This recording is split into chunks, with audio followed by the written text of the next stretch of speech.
Chapter 210. Qiu Ruoxue was very curious about the prince.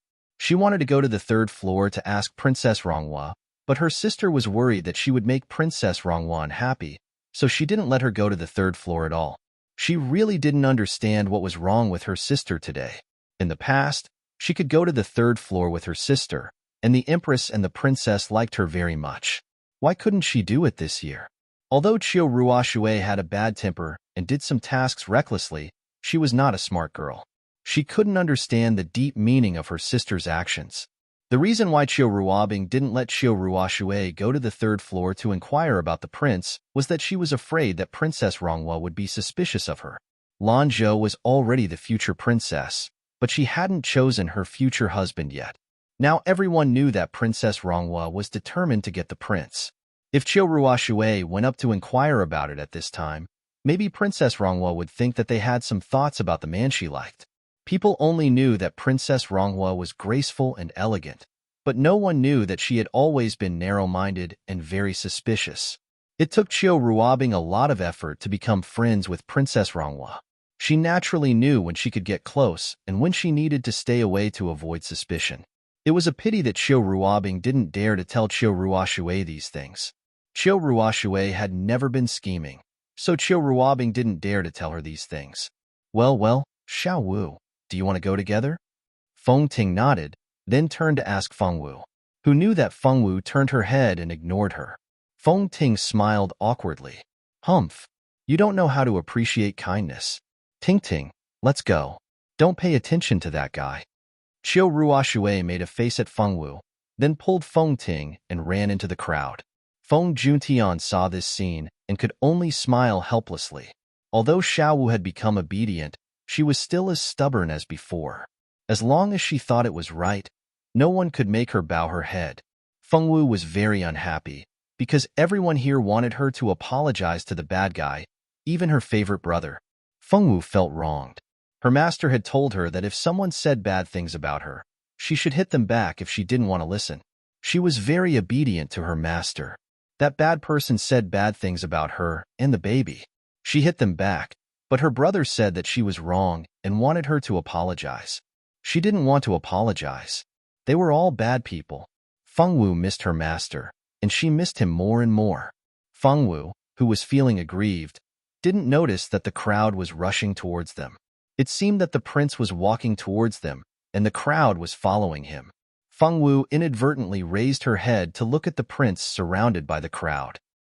When she saw who it was, her eyes immediately lit up. The Feng Wu girl rushed forward like a cannonball, pushing aside the noble ladies who were blocking her way. Then, before anyone could react, she threw herself into the prince's arms. The young girl's scream rang out. Who is she? How dare she? She's too shameless. Our ancient Eastern country's face has been lost by this woman. Just wait and see. His Highness will definitely push her away. Isn't that Feng Wu? Finally, someone recognized the Feng Wu girl. No way. It seems to be her. Isn't she secretly in love with Qiu Ruobai of the Qiu family? Why would she throw herself into the arms of the Silver Moon ancient country's prince? Why else? She's just shameless. How infuriating. How did our ancient Eastern country produce such a shameless woman? How will His Highness look at us now? Even the other girls are losing face with her. Although there was still a smile on Princess Ronghua's beautiful face, her hands hidden in her sleeves had already clenched into fists. She really didn't expect that someone would be so bold.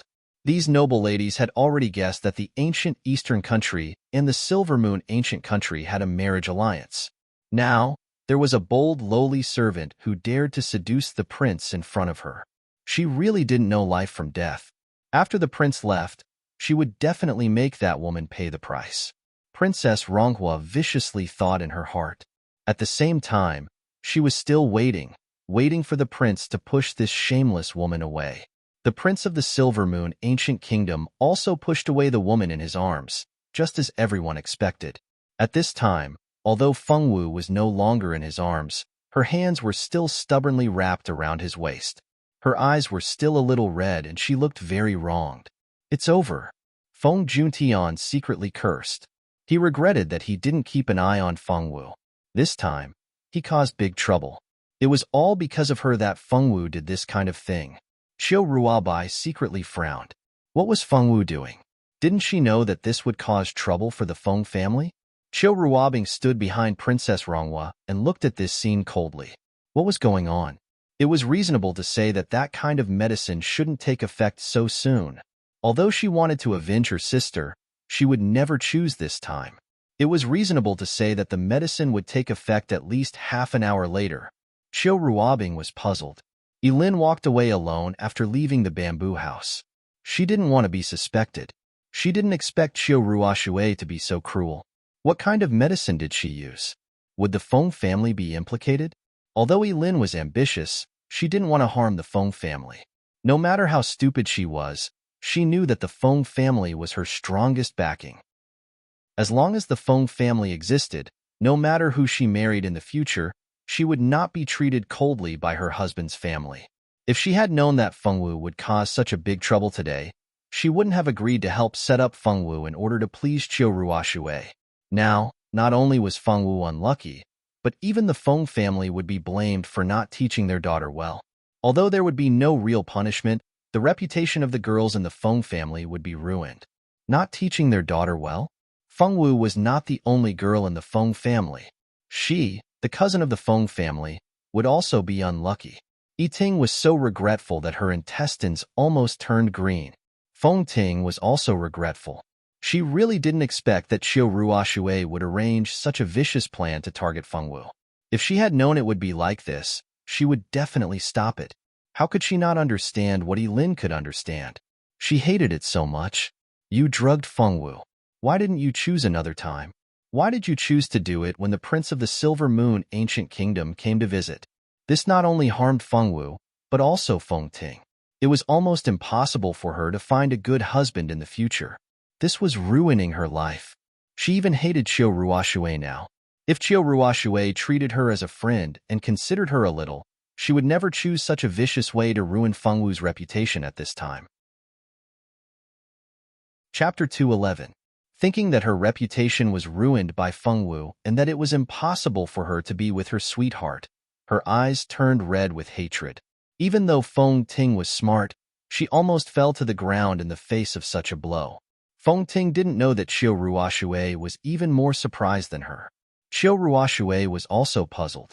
The effect of the medicine couldn't take effect so quickly. She didn't want Fengwu to embarrass herself in front of the prince.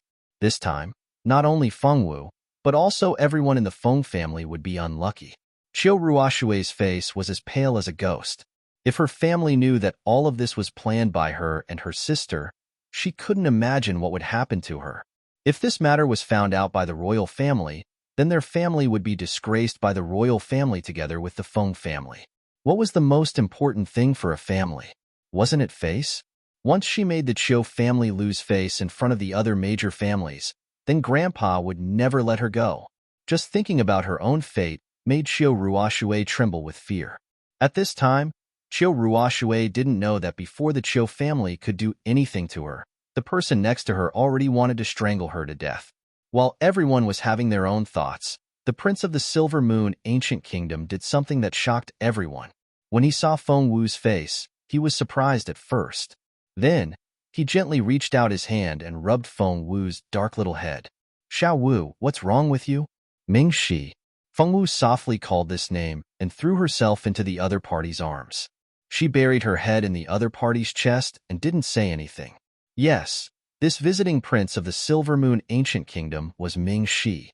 Ming Shi was the prince of the Silver Moon Ancient Kingdom. After the end of the training, Ming Shi returned to the Silver Moon Ancient Kingdom.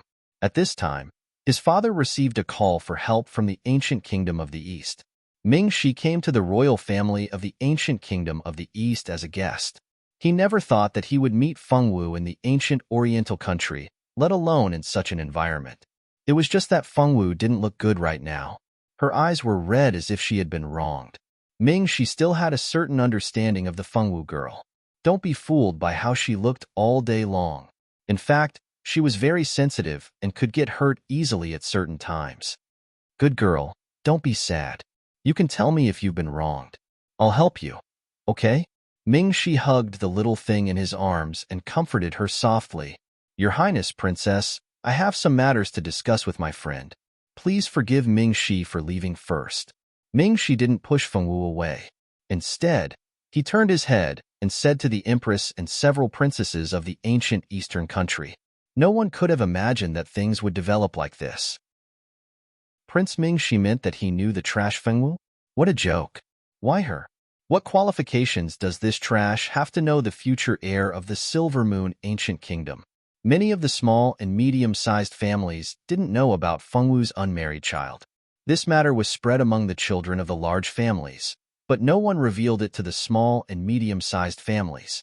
Therefore, apart from a few noble ladies with extraordinary statuses, the rest of the group only thought that Feng Wu was a trash who was useless in both magic and martial arts.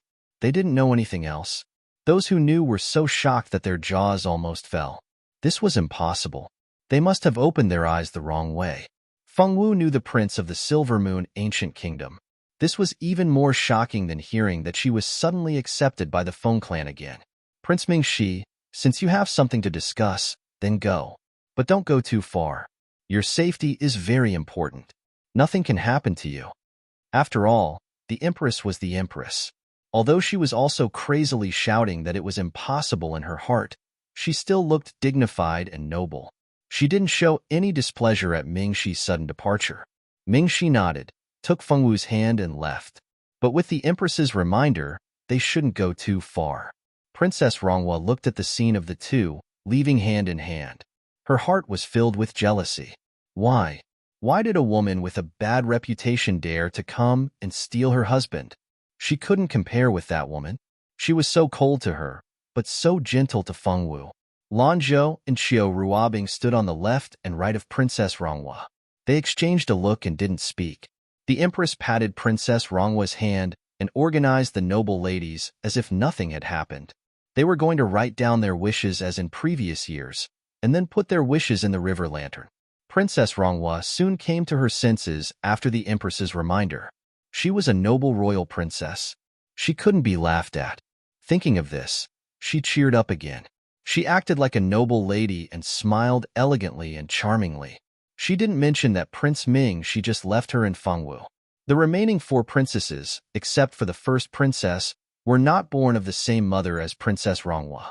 They were happy to see her make a fool of herself. Prince Ming Shi was so excellent. Of course, there was more than one princess who liked him. However, Princess Ronghua suppressed the other 3 princesses because she was the Empress's daughter. Since Prince Ming Shi came to visit, Princess Ronghua had not let them get close to her. She guarded against them as if they were thieves. Regarding Ronghua's tyranny, they dared to be angry but did not dare to say anything. After all, Ronghua had a powerful mother, and she herself was Imperial Father's most favored princess. Whether it was in terms of background or love, they could not compete with her. The 3 princesses could only shut up and did not have any more ideas about Prince Ming Shi. Unexpectedly, someone else took action when they didn't, and it seemed to be successful. No matter who the woman was, they would be happy as long as they could make Princess Ronghua suffer. Unlike the princesses who were gloating over Feng Juentian's misfortune, everyone on Feng Juentian's side had more complicated thoughts. Feng Juentian had even thought of capturing Feng Wu, but fortunately, he had changed his mind later on. Ming Shi and Feng Wu were unaware of all this. The 2 of them found a small corner that wasn't too conspicuous and sat together. Feng Wu's pink and tender face was expressionless. She told them how bad the bad people were, how bad her brother was, and how everyone forced her to apologize to the bad people. Seeing Feng Wu's pitiful little eyes, Ming Shi felt his heart soften. It's okay. If you don't want to apologize, then don't. It's not your fault. Feng Wu's eyes lit up when she heard this. Her whole person seemed to be in high spirits. He was really like her master. If it was her master, he definitely wouldn't make her apologize. I know. Master said that if anyone bullies me, then I have to fight back. I have to beat them until they're afraid. They won't dare to bully me anymore. Feng Wu girl said with a smile. Hearing this, Ming Shi suddenly felt a little displeased with Feng Juntian. What was Feng Juntian doing as an older brother? That person from the Qiu family still knew how to protect his little sister, but he forced Feng Wu to apologize to someone who insulted her. As an older brother, he was such a failure. Chapter 212. Your master is right. If someone bullies you, you don't have to be polite and fight back. If you can't beat them, you can look for Senior. Senior can help you. Ajur, Elena, and the rest will all help you. Mingxi reached out and patted Feng Wu's little head. Feng Wu nodded her little head heavily, and her mood improved again. Mingxi and Feng Wu didn't chat for too long. After all, there were too many people here, and they didn't know when someone would come looking for them. It really wasn't a safe place to chat, so the two of them didn't chat for long before they appeared in front of everyone again. When Feng Juntian saw his sister, he immediately chased after her. Xiao Wu. When Feng Wu saw that Feng Juntian didn't say a word, she would have already pounced into her brother's arms and acted coquettishly. How could Feng Juntian not see that Feng Wu was angry? However, he was really doing it for Feng Wu's sake. Did she know that if she insisted on not apologizing, the person who would come looking for trouble with Xiao Wu wouldn't be a little girl like Qiu Ruoxue? Qiu Ruoxue might very well make a move. Xiao Wu, Big Brother knows that you are angry, but Big Brother is really doing it for your own good. Feng Juntian was very helpless. He had always treated his sister like this, but it was a pity that his sister couldn't understand his painstaking efforts. Because Feng Wu had publicly thrown herself into his arms, she had already become the focus of everyone's attention. When Feng Juntian ran over at this time, people naturally moved Shiguang over from time to time, and even pricked up their ears to eavesdrop. However, why couldn't they hear anything? They even made a soundproof barrier. Was it good for them to do this? Couldn't they satisfy their curiosity a little? Perhaps you are doing it for Feng Wu's sake, but it's a pity that this is not what she needs, Mingxi said indifferently. Although he still had an angelic smile on his face, Feng Juntian could still feel that Mingxi didn't like him. Take a look. If you still insist on Xiao Wu apologizing after you've seen it, Mingxi took out a stone-like object from his bosom and handed it over. Feng Juntian reached out to take it and sent his consciousness into the image stone. Everything that happened during the mission that day was recorded in this small image stone. That day, Tingyu had recorded the entire incident. Since this incident involved Feng Wu, she naturally could not allow this impression stone to be leaked. Since it was useless for them to keep it, Tingyu generously gave this stone to Feng Wu. Of course, things in the mirage couldn't be used in the outside world. Tingyu insisted that Feng Wu use her mental power to guide the contents of this image stone into the real world and record it with another real image stone. Feng Wu naturally did as she was told. This stone was useless, so she had kept it in her space ring. When she mentioned this matter when she was chatting with Mingxi asked for this image stone. Of course, before handing it over to Feng Juntian, he had already seen the contents once. After seeing the images in the image stone, he truly felt that Feng Wu's 2 slaps were too light. She was so young and already had such vicious thoughts. She really deserved to be hit. After Feng Juntian saw all the images, his face turned ashen. He really didn't expect that Jean Li's 2 sentences would be so insulting. He originally thought that this time, it would be the same as before.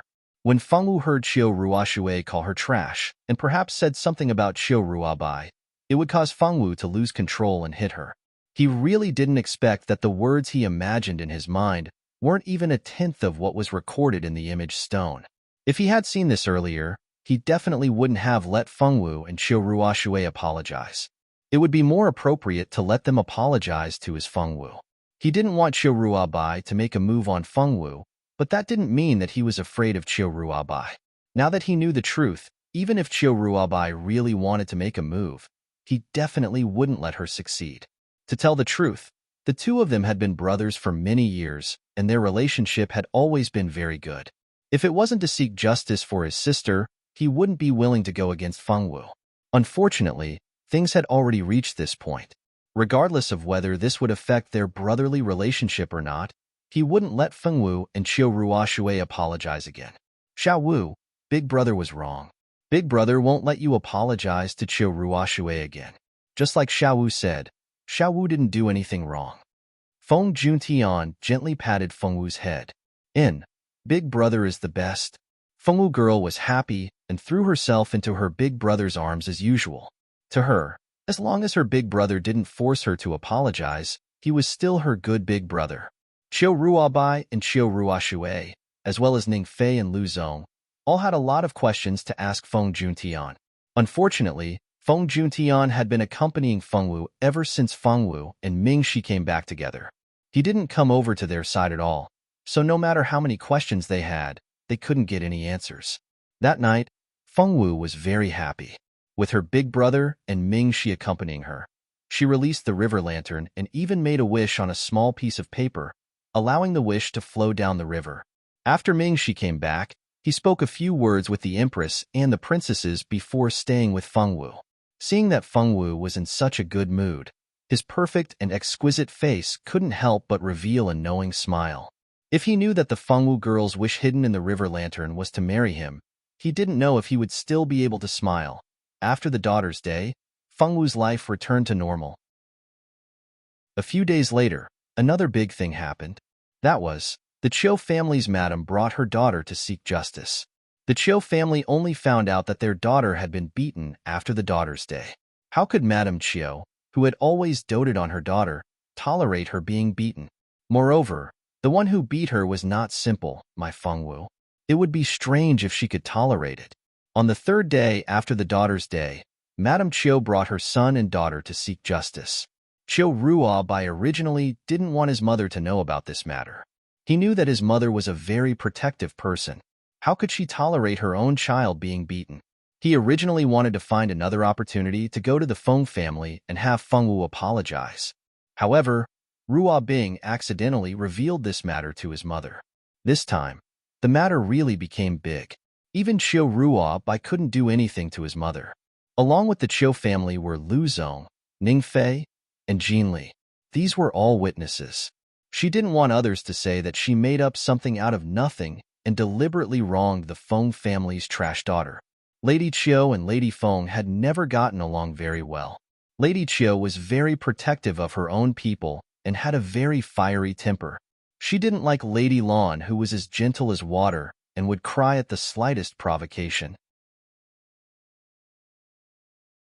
Chapter 213. In fact, there was another important reason why the two of them did not get along. The specific reason was related to Feng Tianqing. Back then, when Master Feng was choosing a wife for Feng Tianqing, the daughter-in-law that Master Feng liked was the current head of the Qiu family, who was the mother of the Qiu family's 3 siblings. At that time, the Qiu family's old master also liked Madame Qiu. Both families' old masters liked this daughter-in-law very much. At that time, Madame Qiu's family naturally knew the intentions of the 2 families' old masters. They had already decided that when the 2 families came to propose marriage, they would agree to the Feng family. Lady Qiu was a strong woman and was also a bit arrogant. Since she was young, she did not like handsome men. She liked men with masculinity. At that time, Feng Tianqing's skin was a healthy bronze. Like his father, he did not smile all year round. His whole face was like a living iceberg. The son of the Qiu family was born with fair skin and was extraordinarily handsome. He gave people the feeling of a pretty boy. Men with this style probably loved many people. Unfortunately, Lady Qiu did not feel anything. Thus, when she knew that both families liked her as a daughter-in-law, she had already chosen to marry into the Feng family. But in the end, things did not develop as Lady Qiu thought. The husband she liked Lan Xiaodai, who she had always looked down on. When Lan Xiaodai was in the boudoir, she was a beauty made of water. She had countless pursuers. Her every move, every frown, and every smile was very attractive. She could always make people feel tender affection. Such a beautiful woman naturally did not get along with the fiery Lady Qiu. Lady Qiu had always looked down on Lan Xiaodai. She always felt that she cried at the slightest thing and was very spineless. She was also very embarrassing as a woman. At that time, Lady Qiu did not expect that the cabbage that she liked would be taken away by the daughter she had always looked down on. The Feng family proposed marriage to the Lan family, and the Qiu family still proposed marriage to them according to the original plan. Lady Qiu's parents thought that since they had already lost the Feng family, they could not lose the Qiu family as well. These 2 families were both super families with more than 1,000 years of history. To be able to have a marriage alliance with an ordinary big family like them was simply a dream. It would be strange if they did not agree. Thus, Madame Lan married into the Feng family, and Madame Chiu married into the Chiu family, each living their own lives. After marriage, Lady Chiu and the Chiu family's first son lived a very happy life. She discovered that this pretty boy she had always thought was actually very manly. In the end, she naturally fell in love with the current Chiu family head, and the two of them lived a sweet and happy life. After getting married, Lady Chiu always believed that she lived a better life than Lady Lan. Her husband didn't give her any concubine children, while the Feng family had a concubine's daughter who held the title of eldest daughter. Her children were all geniuses, the dazzling pearls of the ancient Eastern country. Her son was a publicly acknowledged genius, and her eldest daughter was one of the three great beauties of the ancient Eastern country. She had countless suitors. As for Lan Xiaodia's daughter, she was trash among trash. Moreover, her personality was not good at a young age. Her heart was also bad. She always ran amok outside and caused trouble. In the end, she even gave birth to a child out of wedlock. It could be said that she lost all of the Feng family's face. In front of Madame Lan, especially when it came to her husband and children, she had always felt superior. It wasn't until she heard that her precious daughter was beaten by that trash Fengwu that she became angry and came to seek justice for her daughter. She didn't care why Fengwu beat her. She just wanted to let the Feng family know that their Chiu family's daughter wasn't beaten by that trash. Madame Chiu aggressively brought her 3 children and 3 witnesses into the Feng family. As soon as she entered the door, she demanded that Fengwu be handed over. Her whole person seemed very imposing. Chiu Ruobai looked on from the side and frowned. "Mother, were you sure you could handle this? Grandfather and Grandfather Feng were old friends for many years. You came to the Feng family today to make a scene. Are you sure Grandfather won't be angry when he finds out?" Chiu Ruoshui didn't think so much. As long as she thought of Fengwu kneeling in front of her and apologizing to her, she was very happy. Chiu Ruobing looked on coldly. Her whole person, like her name, gave people a cold feeling. Lu Zong and Ning Fei simply wanted to shrink themselves to the point that they didn't exist and come to the vice-captain's house to make a scene. "I say, Auntie, can we use a more civilized way to solve this matter? Can we not drag these small people into the water? They are timid. Please don't make a scene. Okay?" Jinli, who had always disliked trouble, wanted to immediately get out of here. Unfortunately, this matter was simply impossible. "Madame Chiu, I wonder why you suddenly came to visit?" As the head of the family, Feng Tianqing, when he received the news of Madame Chiu's visit, he brought his son Feng Juntian to the hall to welcome her. But he didn't expect this Madame Chiu to be so imposing. It was obvious that she didn't come with good intentions. Feng Juntian used his eyes to ask Chiu Ruobai. Chiu Ruobai looked at her sister and returned a helpless look. Translated, it meant, "My mother found out about my sister being beaten and is causing trouble. I also didn't want to make a big fuss. Unfortunately, my mother didn't listen." Feng Juntian immediately understood the meaning of his good friend's expression.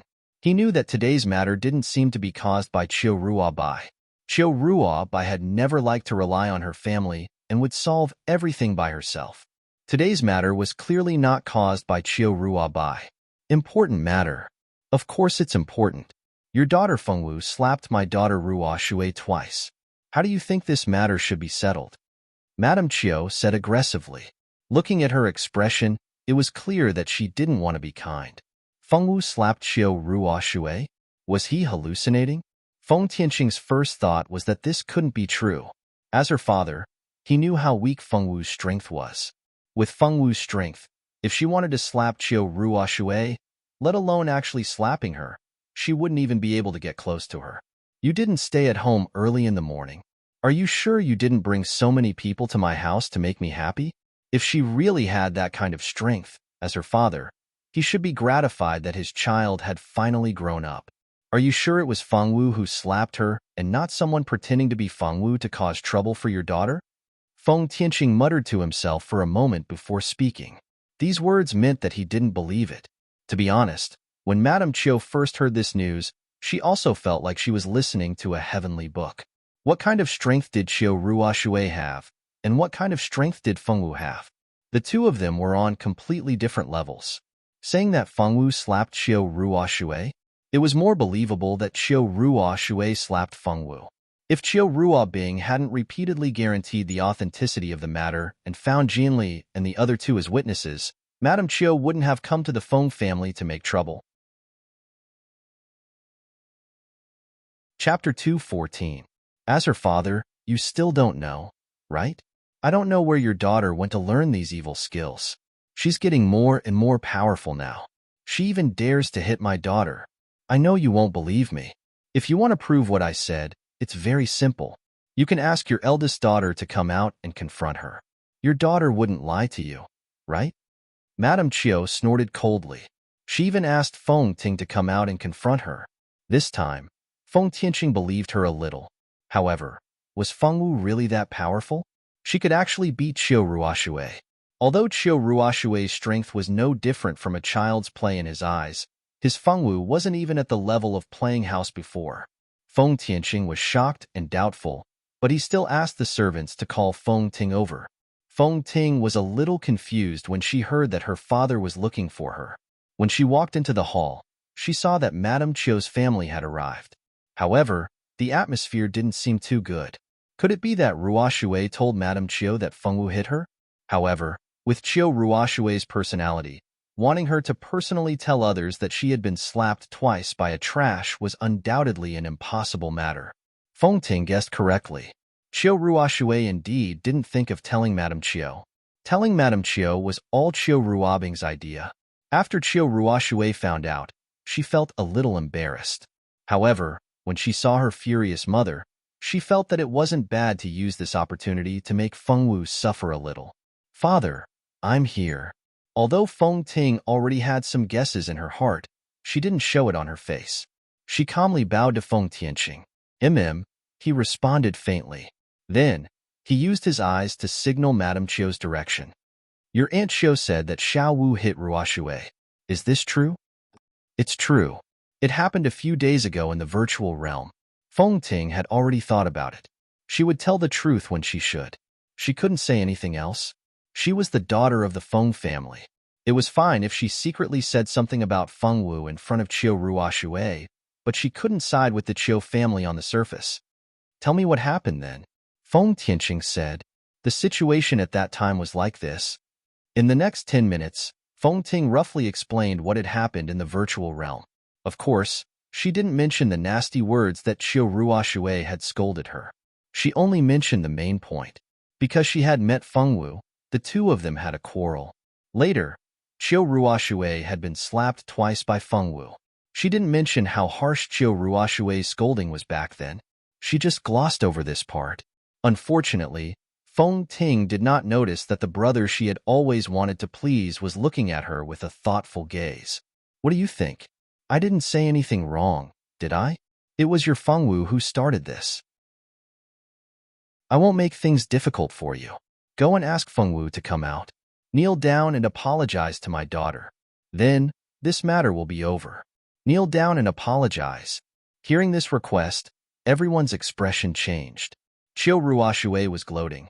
Qiu Ruobing was secretly sneering, and Qiu Ruobai and Jinli felt that this request was a bit excessive. Kneel down and apologize. No matter how useless Fengwu was, she was still the daughter of the Feng family. If she was asked to kneel down, wouldn't that be slapping the Feng family's face? Feng Ting looked on coldly. Madame Feng was also stupid. She could have asked Qiu Ruoshui to slap back those 2 slaps. Or, she could have asked Fengwu to apologize directly and have the Feng family give some compensation. Although the people of the Feng family wouldn't be too happy if she did this, they would at least agree. You asked for Fengwu to kneel down. Do you think anyone would agree? The Feng family was a super family that didn't lose to the Qiu family. Asking a daughter of the first wife of an aristocratic family to kneel down and apologize to your daughter in the Feng family's territory, as long as one had a bit of dignity and courage, they wouldn't agree. Although Fengwu slapped Qiu Ruoshui, this was after all a dispute between the younger generation. It was already unsightly for you, the mistress of the family, to intervene in the struggle between the younger generation. Now, you even dared to make such an excessive request. Do you want the two families to fall out? Feng Ting almost suspected that this Madame Chiu didn't bring her brain when she went out. With this IQ, how did she give birth to Chiu Ruobing and Chiu Ruobai? Fortunately, among the three siblings, only Chiu Ruoxue was like her. If Chiu Ruobai was like her, then the Chiu family would not be far from being finished. Thinking of Chiu Ruobai, Feng Ting's heart was sweet. She had liked Chiu Ruobai since she was a child. In order to make Chiu Ruobai like her, she worked hard to learn all kinds of knowledge and practice swordsmanship. She even put down her face to please Chiu Ruoxue, this brainless daughter of the first wife. Even when she accidentally found out that Feng Wu also liked Chiu Ruobai, she intentionally or unintentionally reminded Chiu Ruoxue of Feng Wu's thoughts. This made the relationship between Feng Wu and Chiu Ruoxue worse and worse. Although Feng Wu had a bad temper and was impulsive, her strength was not good. And although Chiu Ruoxue's strength was not high, she absolutely beat Feng Wu. So every time the two met, the one who was at a disadvantage was always Feng Wu. But fortunately, she was only verbally humiliated every time. Chiu Ruoxue still had a sense of propriety and wouldn't hit her. In addition, Chiu Ruoxue also asked many daughters of the first wives of the aristocratic families to isolate Feng Wu, making her unable to make any friends among the daughters of the first wives of the super aristocratic families. The reason why she did so much was that she hoped to cut off Feng Wu's hope of marrying Chiu Ruobai. But Feng Wu still didn't give up and insisted on fighting with her. So she pretended to inadvertently lead Chiu Ruoxue to think of a vicious plan. Chiu Ruoxue really contacted the brainless Yilin and then had Yilin encourage Feng Wu to write a love letter to confess to Chiu Ruobai. Feng Wu really didn't have a brain. After listening to Yilin's words, she wrote a love letter to confess. That love letter naturally fell into Chiu Ruoxue's hands. After receiving the love letter, Chiu Ruoxue gave it to all the young ladies of the aristocratic families to read. Even the young masters of the aristocratic families read it. Feng Wu really suffered a big blow, and finally came back with a bastard child. It was simply too satisfying. Didn't she do so much just to marry into the Chiu family? But Madame Chiu and Chiu Ruobing didn't give her the slightest chance, especially Madame Chiu. Every time she saw her, she had a disdainful expression. Chiu Ruobing even ignored her. That feeling was as if she was just a pet playing with Chiu Ruoxue. It was just a pet. If it couldn't make its master happy, it was fine to kill it or drive it away. It wasn't worth taking it to heart at all. She hated these two people in her heart. After failing to please them, she was too lazy to do more thankless things. Instead of pleasing them, she would rather spend more time to win Chiu Ruobai's heart. This time, Madame Chiu came to make trouble. If she could make Madame Chiu and Feng Wu suffer at the same time, she would be even happier. Kneel down and apologize. Madame Chiu really has a big tone. Although Feng Tianqing usually had a serious appearance, his current expression was even more terrifying. His eyes were as cold as ice as he looked directly at Madame Chiu. Chapter 215. Your daughter did something wrong, so isn't it natural for her to kneel down and apologize? Lady Chiu had always regarded her own child as the best in the world. Other people's children were just strangers in her eyes. Feng Wu, on the other hand, was trash in her eyes. She was just trash. So what if she had to kneel down? Is your daughter worthy of it? Let her receive my family's Xiao Wu's kneel. Aren't you afraid of suffering a loss of fortune in the future? Feng Tianqing flung his sleeves and placed his hands behind his back as he coldly said, "You dare curse my daughter." Madame Chiu was someone who could not tolerate sand in her eyes. How could she be willing to listen to others talk about her own child? Humph. Feng Tianqing lightly snorted and turned his head away, not wanting to pay attention to the shrew in front of him. He once again rejoiced in his heart. Fortunately, he did not ask his father to propose marriage to her family. Such a valiant daughter-in-law should be left for the Chiu family to enjoy. Mother, we are not here to start a feud, so you should speak less. Chiu Ruobai really could not bear to continue watching. If this continued, the possibility of a fight would exceed 50%. Humph. Madame Chiu coldly snorted and turned her head away, giving her son some face. Juntian, go and call Feng Wu out. She is the person involved, so no matter what, She needs to be present to discuss a result. Qiu Ruobai really did not know what to say. They had not even seen the person in question, yet they were already quarreling with the Feng family's patriarch. Her father had really worked hard. Feng Juntian turned his head to look at his father, asking for Feng Tianqing's opinion. Feng Tianqing faintly nodded his head, agreeing to bring Feng Wu here. After Feng Juntian nodded his head, he went out to find Feng Wu. The hall was silent, and no one spoke. The atmosphere was so cold that it made people shiver. 10 minutes later, Feng Juntian led Feng Wu in, along with the Feng family's mistress, Madame Lan. Madame Lan had been teaching her daughter embroidery. Embroidery was a skill that only their ancient Eastern country had. All the girls in the boudoir had to learn this skill. Girls who were good at embroidery were always praised by others. In the past, Feng Wu had not been interested in such things, always thinking of ways to learn swordsmanship to shake off her reputation as a good-for-nothing. After much difficulty, her daughter had finally grown up and was willing to listen to her. She had originally wanted to teach her daughter culinary skills so that when she got married in the future, she could occasionally cook a few of her signature dishes for her husband to eat. That would also be a form of entertainment, but she had not expected that Feng Wu was a culinary killer. Of course, this plan of hers had died before it was even born. Now, she planned to teach Feng Wu embroidery. She didn't expect that although Feng Wu's cooking skills were not bad, her embroidery talent was not bad. Soon, she could embroider well. What Madame Lan did not know was that Feng Wu had grown up on Mount Yuehua since she was young. Other than being a culinary killer, she could not cook. For example, washing clothes, chopping firewood, mending clothes, and making clothes. She had to do all these. Because she had done so much, her skills naturally improved. Not to mention embroidery, even if she asked Feng Wu to make clothes for her now, it would not be a problem. Just as the mother and daughter were teaching and learning seriously, Feng Juntian came. Feng Juntian came to look for Feng Wu. He even said that it was Feng Tianqing's request to bring Feng Wu to the main hall. When Madame Lan heard this, she was shocked. Could it be that her father wanted to chase Feng Wu away again?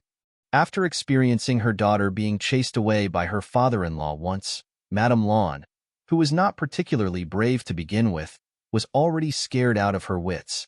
Madame Lan was quite frightened by the scene she imagined. She made up her mind that if her father-in-law did not change his mind this time, she would leave with her daughter. She would not let her be alone again. Her daughter was too pitiful. No matter how Feng Juntian tried to explain himself, Lady Lan refused to believe Feng Juntian's words.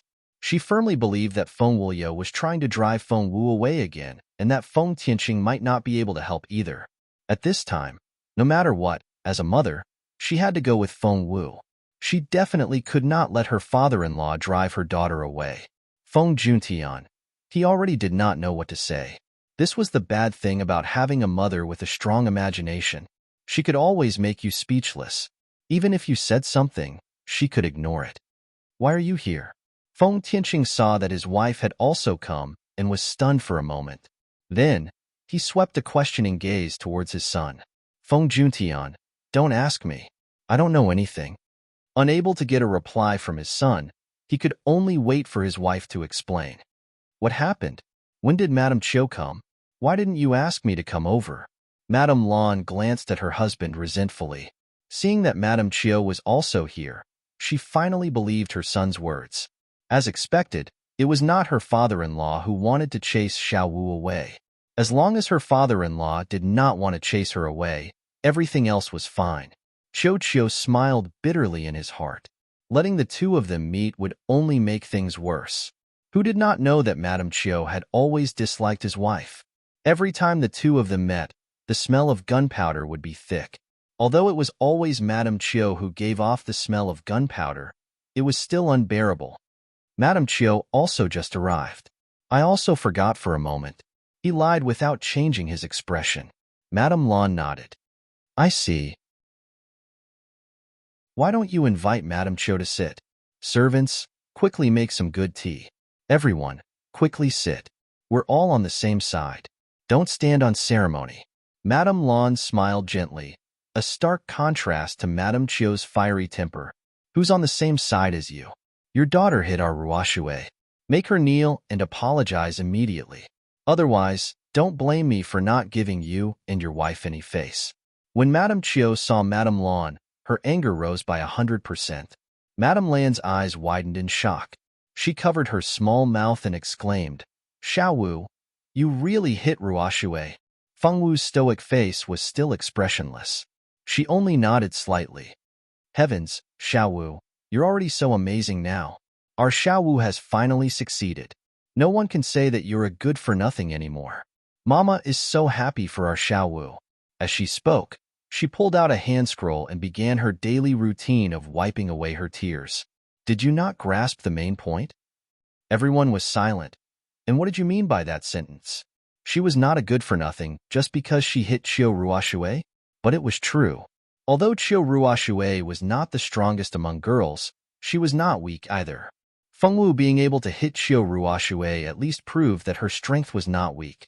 Even if she could not compare to Chiu Ruoxue, she was not too far behind. With this kind of strength, she really could not be called a good-for-nothing anymore. Stop crying. Hurry and make your daughter kneel and apologize. Don't pretend to be crazy here. Madame Chiu was about to go crazy. This woman was like this, always able to anger people to death. Why should she apologize? Madame Lan stopped wiping away her tears in confusion. Her eyes were still red, but the tears were no longer visible. She was able to hide her tears with such little effort. No one could compare to Madame Lan in her ability to hide her tears so easily. Chapter 216. Why should I apologize? How dare you ask me that? Looks like you're not going to settle this peacefully. This is just a conflict between children. As elders, we shouldn't interfere. Moreover, Heavenly Wind Continent is a world where the strong are respected. If Shuiqing's skills aren't as good as others and she's beaten, then she can beat Xiao Wu back. If she can beat Xiao Wu, then she can beat Xiao Wu back no matter how Xiao Wu beat her. Tianxing and I won't take revenge after this, and we won't bring our children to your Chiu family's door.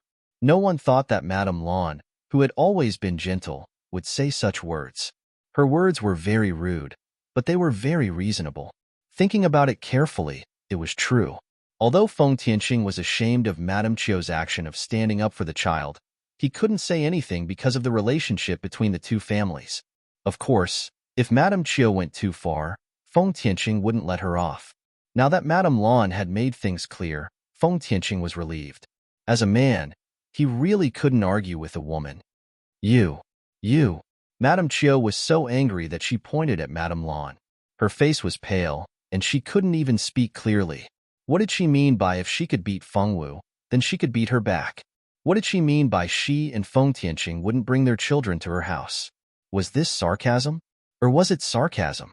She had really underestimated this woman. She thought she was just a stupid woman who was sad every day. She didn't expect her to have such a sharp tongue. You want Ruoxue to beat you back, right? Fine. I'll let you reap what you sow. Ruoxue, Madame Lan has already said that you can hit her back yourself. What are you still standing there for? Go over there and hit her hard. Madame Lan said it herself. This is a conflict between two children. We adults can't interfere, okay? Madame Chiu sneered and used her eyes to signal Chiu Ruoxue not to show any mercy. It would be great if she could beat her back herself. She had promised her brother that as long as Feng Wu apologized, he wouldn't pursue the matter. Now, she could beat her back herself. Moreover, she didn't have to worry about being scolded by her brother. This couldn't be any better. Chiu Ruoxue walked out from behind her mother obediently and stared at Feng Wu fiercely. Let's go outside and fight. Don't fight in the hall. No matter who wins or loses, this matter is over. I don't want anyone to continue pestering me. Feng Tianxing was also a decisive person. If they wanted to fight, then so be it. At most, if the Chiu family's girl was too heavy-handed, he would step out to stop her. Madame Chiu also knew that the hall was not a good place to make a move, so she nodded in agreement. Madame Lan was a little worried about her daughter, but this was the Feng family. No matter what, her daughter couldn't possibly be at a disadvantage in her own home. She and the child's father were watching over her. When the time came, they would see the situation and then step in to save Xiao Wu. Everyone walked to the training grounds at the back. There was not a single person in sight. This training ground was specially used by Feng Juntian. Normally, other than Feng Juntian, no one else could enter this place. All right, this battle will determine the winner. You two should prepare yourselves. Feng Tianqing stood in the middle while Feng Wu and Qiu Ruoshui each stood on one side. The others stood further away, leaving the center of the training ground for the two girls to make it easier for them to fight. Captain, this time Ruoshui will definitely be able to teach that Feng Wu a lesson, Ning Fei said excitedly. I think so too. That Feng Wu was able to slap Ruoshui twice because we all thought of her as a piece of trash with no attack power. We didn't even think of guarding against her, and that's why she took advantage of us. If they really fought, how could she be Ruoshui's opponent? Lu Zong was very confident that Ruoshui would be able to defeat Feng Wu. As usual, Jinli didn't say a word, as if everything around him had nothing to do with him. Madame Qiu had a confident smile on her face. Qiu Ruobing and Qiu Ruobai stood on her left and right. The three of them didn't think that their daughter and little sister would lose to Feng Wu. Feng Juntian and Madame Lan looked at the center of the training ground nervously. In their hearts, they planned to rush up and save their daughter if anything happened. Feng Ting laughed wildly in her heart. She knew Qiu Ruoshui too well. Even if she didn't kill her, she would most likely be heavy-handed. At that time, even if Feng Wu wasn't crippled, she would still be bedridden for a long time. Thinking of Feng Wu's future, Feng Ting laughed wildly in her heart. However, she still put on an expression of worry for her little sister. No need to prepare, we can start now. Qiu Ruoshui looked arrogantly at Feng Wu. She didn't think that she would lose. Today, she would take revenge for slapping her that day. Xiao Wu, what about you? Feng Tianqing frowned and asked Feng Wu. Feng Wu shook her head. There was no need. All right, then let the battle begin. Feng Tianqing shouted loudly. Then, he retreated to the side, leaving the entire battlefield to the two young girls. Feng Wu, don't worry. Seeing the relationship between our families, I won't kill you. However, I will definitely cripple the hand that slapped me. Qiu Ruoshui said with a cold smile. She was waiting for Feng Wu to tremble in fear. Unfortunately, Feng Wu still had that stoic face and didn't have any expression. Putting on an act. She snorted coldly. A small green ball of light suddenly appeared in her hand. Within the ball of light, there was an unknown plant. The plant was very small, but it looked quite extraordinary. This was Qiu Ruoshui's contracted magical plant. Although this magical plant's level wasn't high, it would grow with Qiu Ruoshui's strength. It would be extremely useful in battle. Go bind it. The green ball of light in Qiu Ruoshui's hand was full of spirituality. After hearing Qiu Ruoshui's command, it immediately flew towards Feng Wu. The small ball of light actually grew by about 3 meters when it approached Feng Wu. After growing up, the magical plant looked like an ordinary plant. However, it wasn't easy to deal with. It bared its fangs and claws as it used absolute strength to bind Feng Wu. Just when everyone thought that Feng Wu would definitely be bound, an unexpected scene occurred. They saw Feng Wu jump towards the sky and instantly leave the magical plant's attack range. Don't think about escaping. Qiu Ruoshui wasn't in a hurry. She continuously chanted. Under Qiu Ruoshui's control, the magical plant nimbly changed its direction and continued to attack Feng Wu. Feng Wu's body nimbly performed a fancy spin in the air and successfully dodged another attack. After dodging this time, she didn't dodge again. Instead, she took the initiative to face Qiu Ruoshui. Everyone on the continent knew that the easiest way to defeat a magician was through close combat. No matter how strong a magician was, close combat was their weakness.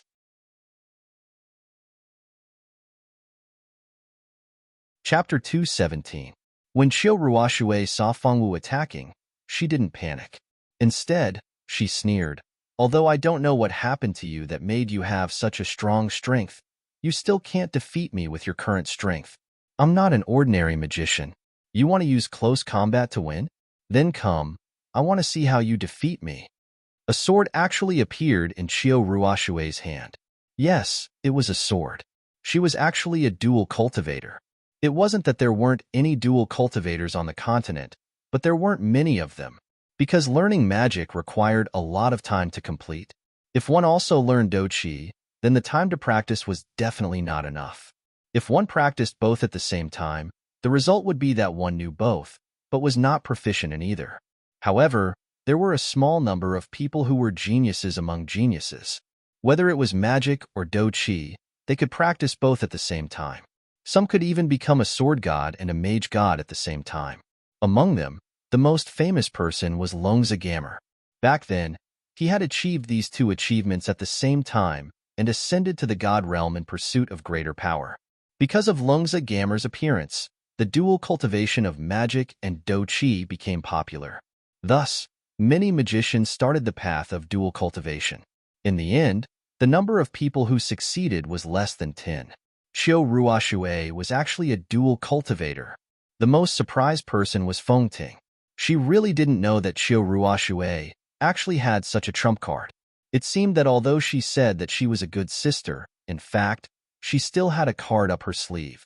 Although she secretly hated Qiu Ruoxue for being on guard against her, her expression still didn't change. She stared at the center of the field, wanting to see if Feng Wu could escape Qiu Ruoxue's attack. Aside from the Qiu family, it was the first time for everyone present to see Qiu Ruoxue's full strength.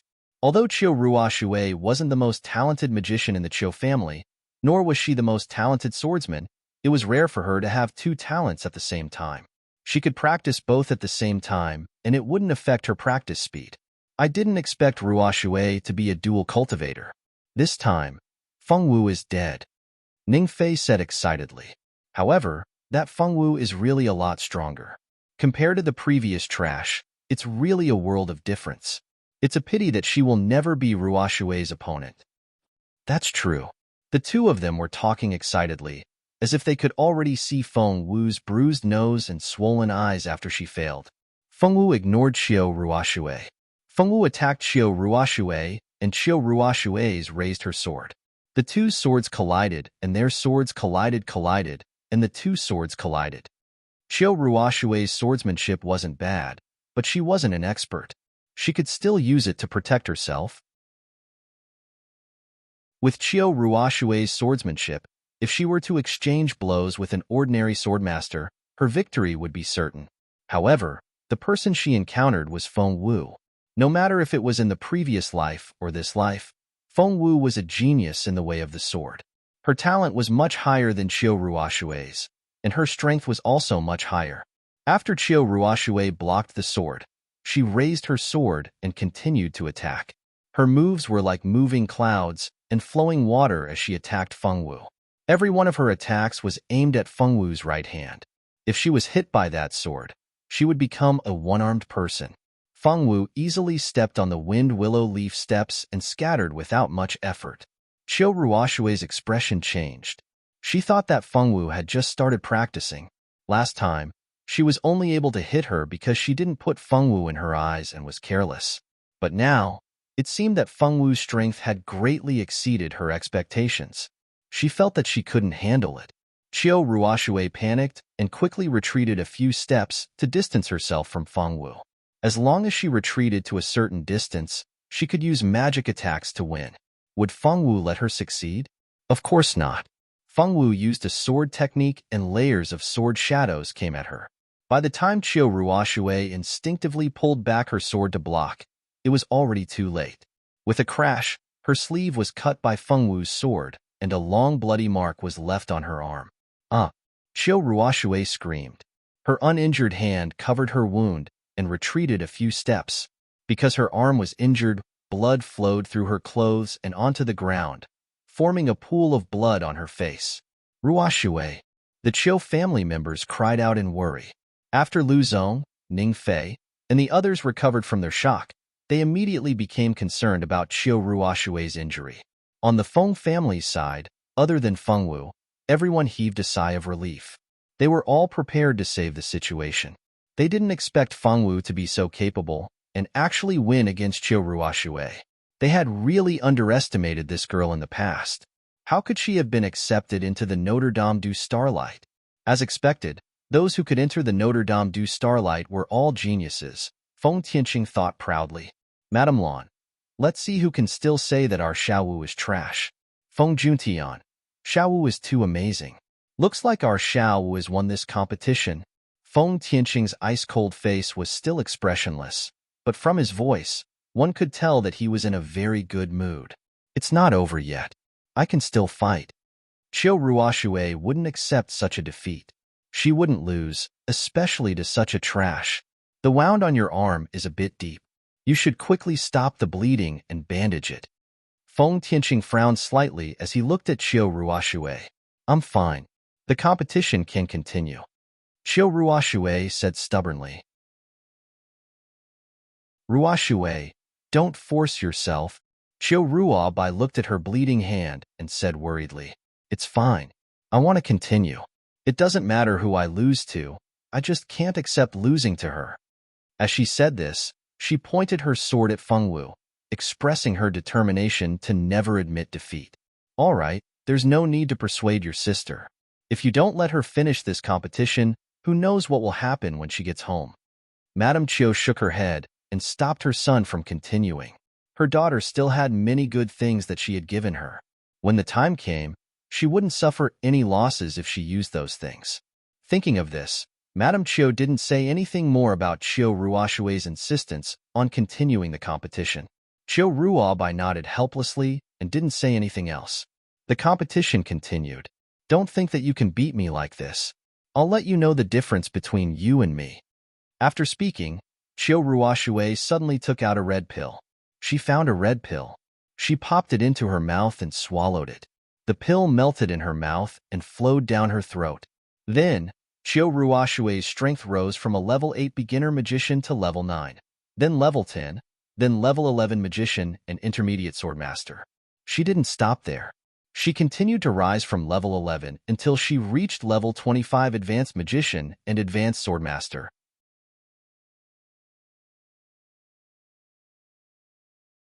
Chapter 218. Without a doubt, this girl had taken a medicine to forcefully increase her strength.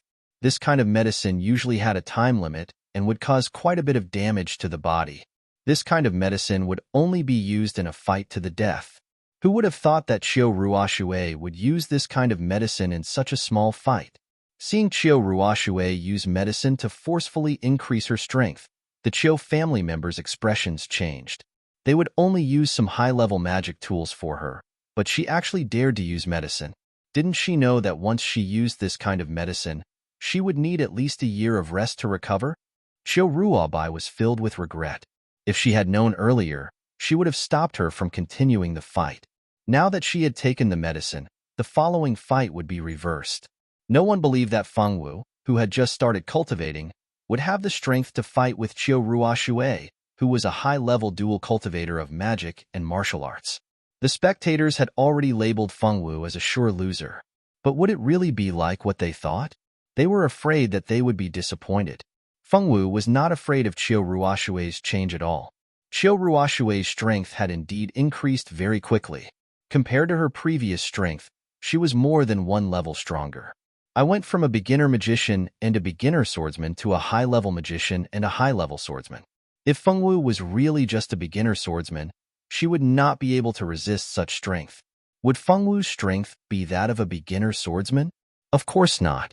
At the same time that Qiu Ruoxue's strength increased, the wound on her hand had already healed quickly. Her eyes were filled with killing intent as she looked at Fengwu. Fengwu, take this.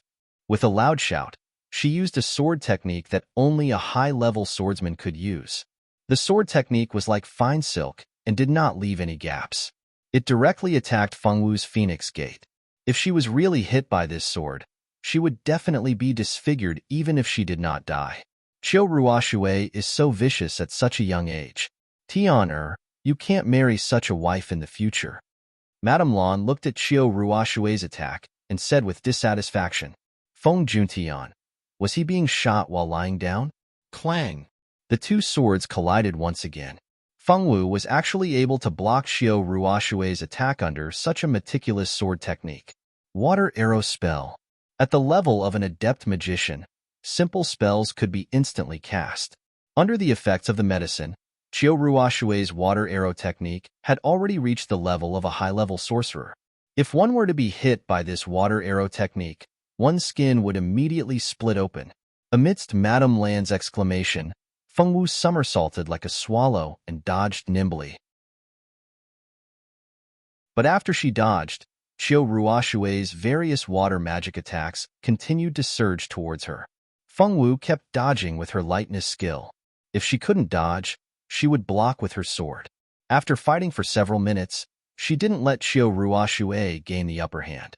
Qiu Ruoshui couldn't even hurt a finger of Fengwu's, which made her feel very unsatisfied, and her emotions became more and more chaotic.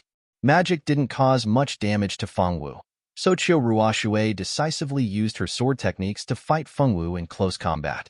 The sword techniques she used became more and more advanced. It was obvious that this was a sword technique that only a high-level swordsman or above could use.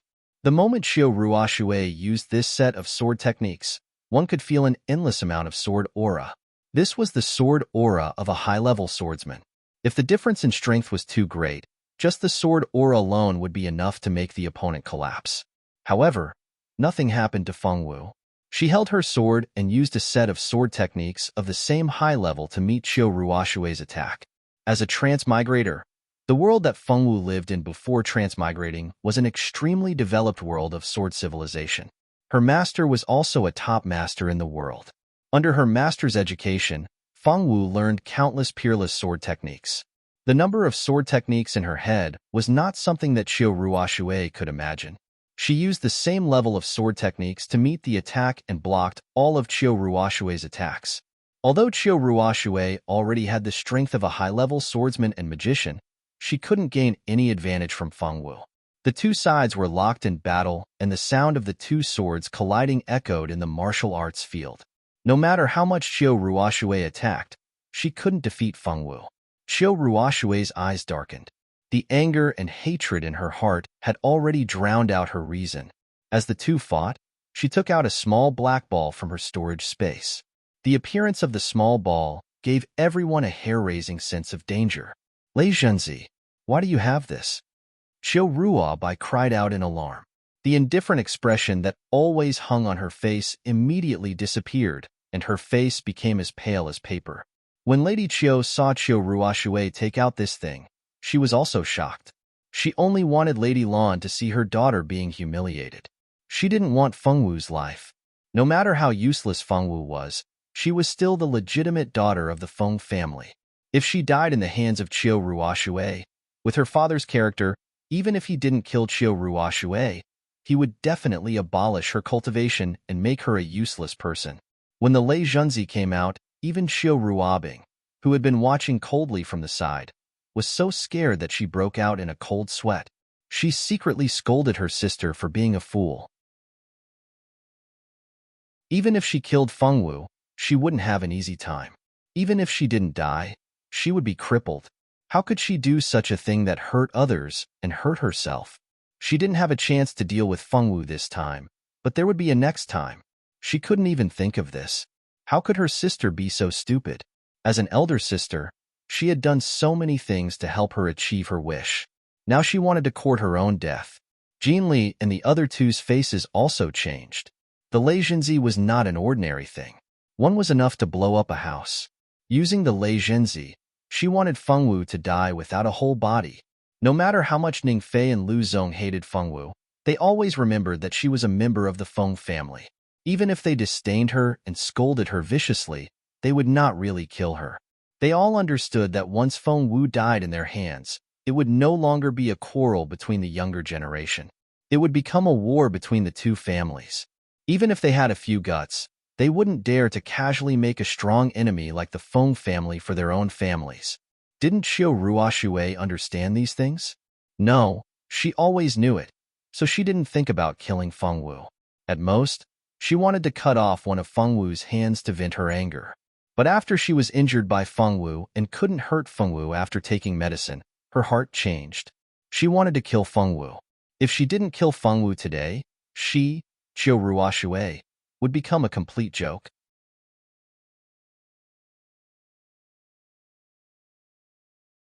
Chapter 219.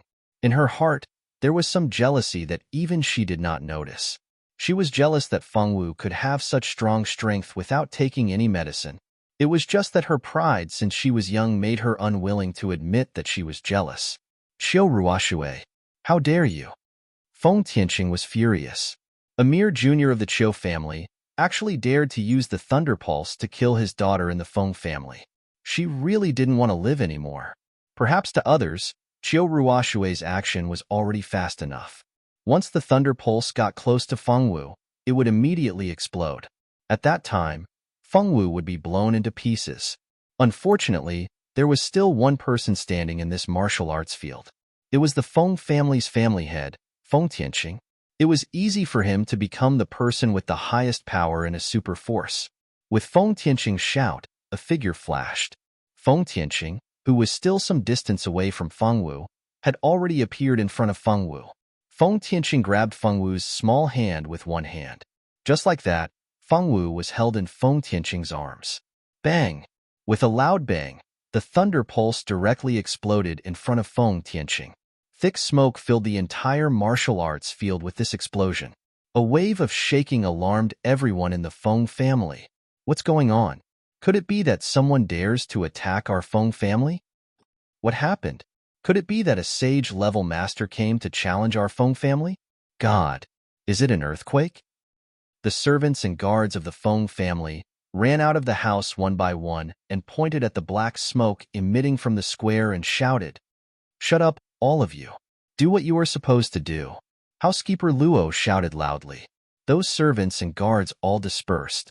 None of them dared to speak carelessly. This loud noise not only alarmed the servants of the Feng family, it also alarmed the old master, Feng Wu Lu, who was originally sitting alone in the tea room drinking tea. Feng Wuliu teleported to the training field that Feng Wu and Feng Wu used to fight. At this time, a large pit had been blasted out of the training field, and many cracks had appeared on the ground. Feng Tianqing protected Feng Wu and successfully avoided this fatal crisis. It was all thanks to Feng Tianqing's strength and the level 9 defensive brooch on him that the magic array on the brooch would automatically activate when the owner was in danger. This helped Feng Tianqing protect Feng Wu. In fact, when Feng Wu sensed danger just now, she instinctively wanted to dodge. With her strength, even if she couldn't dodge all of them, she wouldn't be seriously injured. However, before Feng Wu could make a move, she was saved by her cheap father. What's going on? Old Master Feng teleported over expressionlessly. The pressure of the sage level made everyone's faces pale. There was a feeling of submission from the depths of their souls. Fortunately, Feng Wuliu had no interest in attacking them.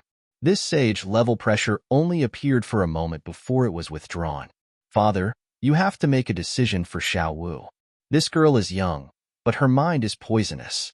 She invited Xiao Wu to fight and lost to Xiao Wu because her skills were inferior. Later, in order to win, she took a medicine that forcefully increased her strength. We didn't say anything. We always thought that she would know her limits.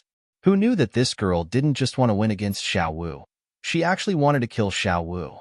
She dared to use the Thunder Pulse seed on Xiao Wu in our Feng family.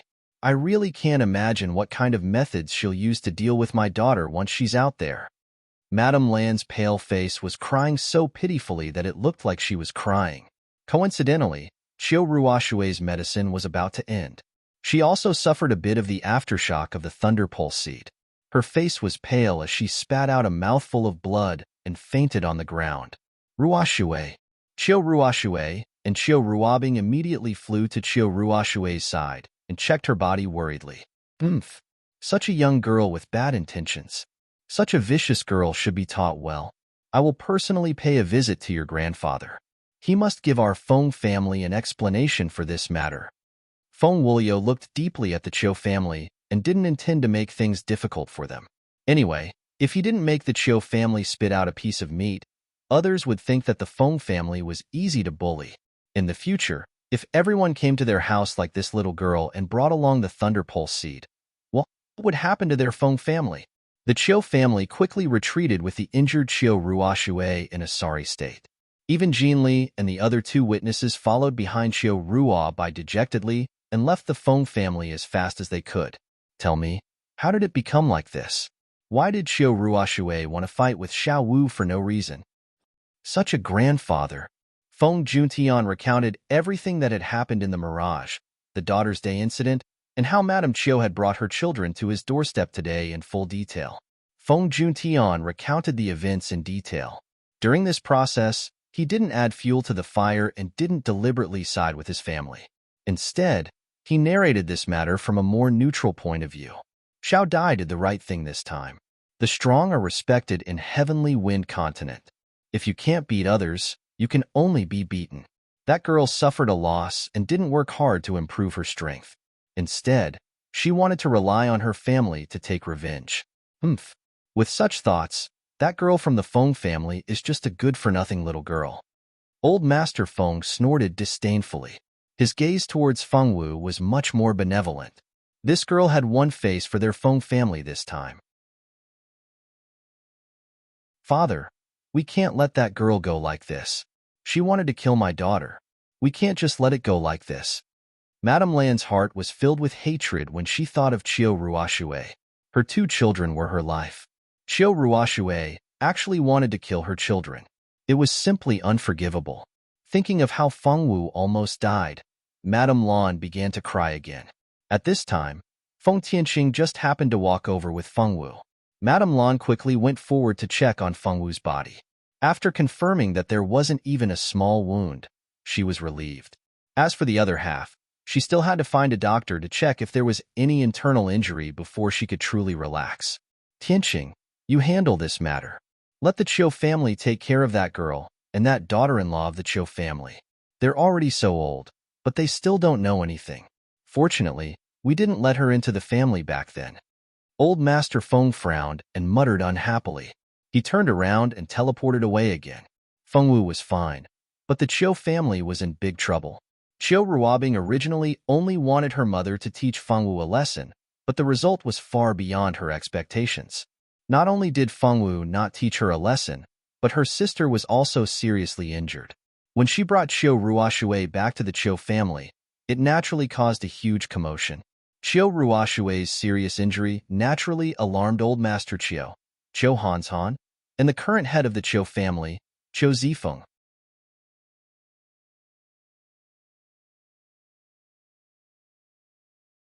Chapter 220. When the 2 leaders of the Chiu family saw that Qiu Ruoxue had returned with serious injuries, they were naturally furious. However, after listening to Qiu Ruobai's story, they couldn't say a word.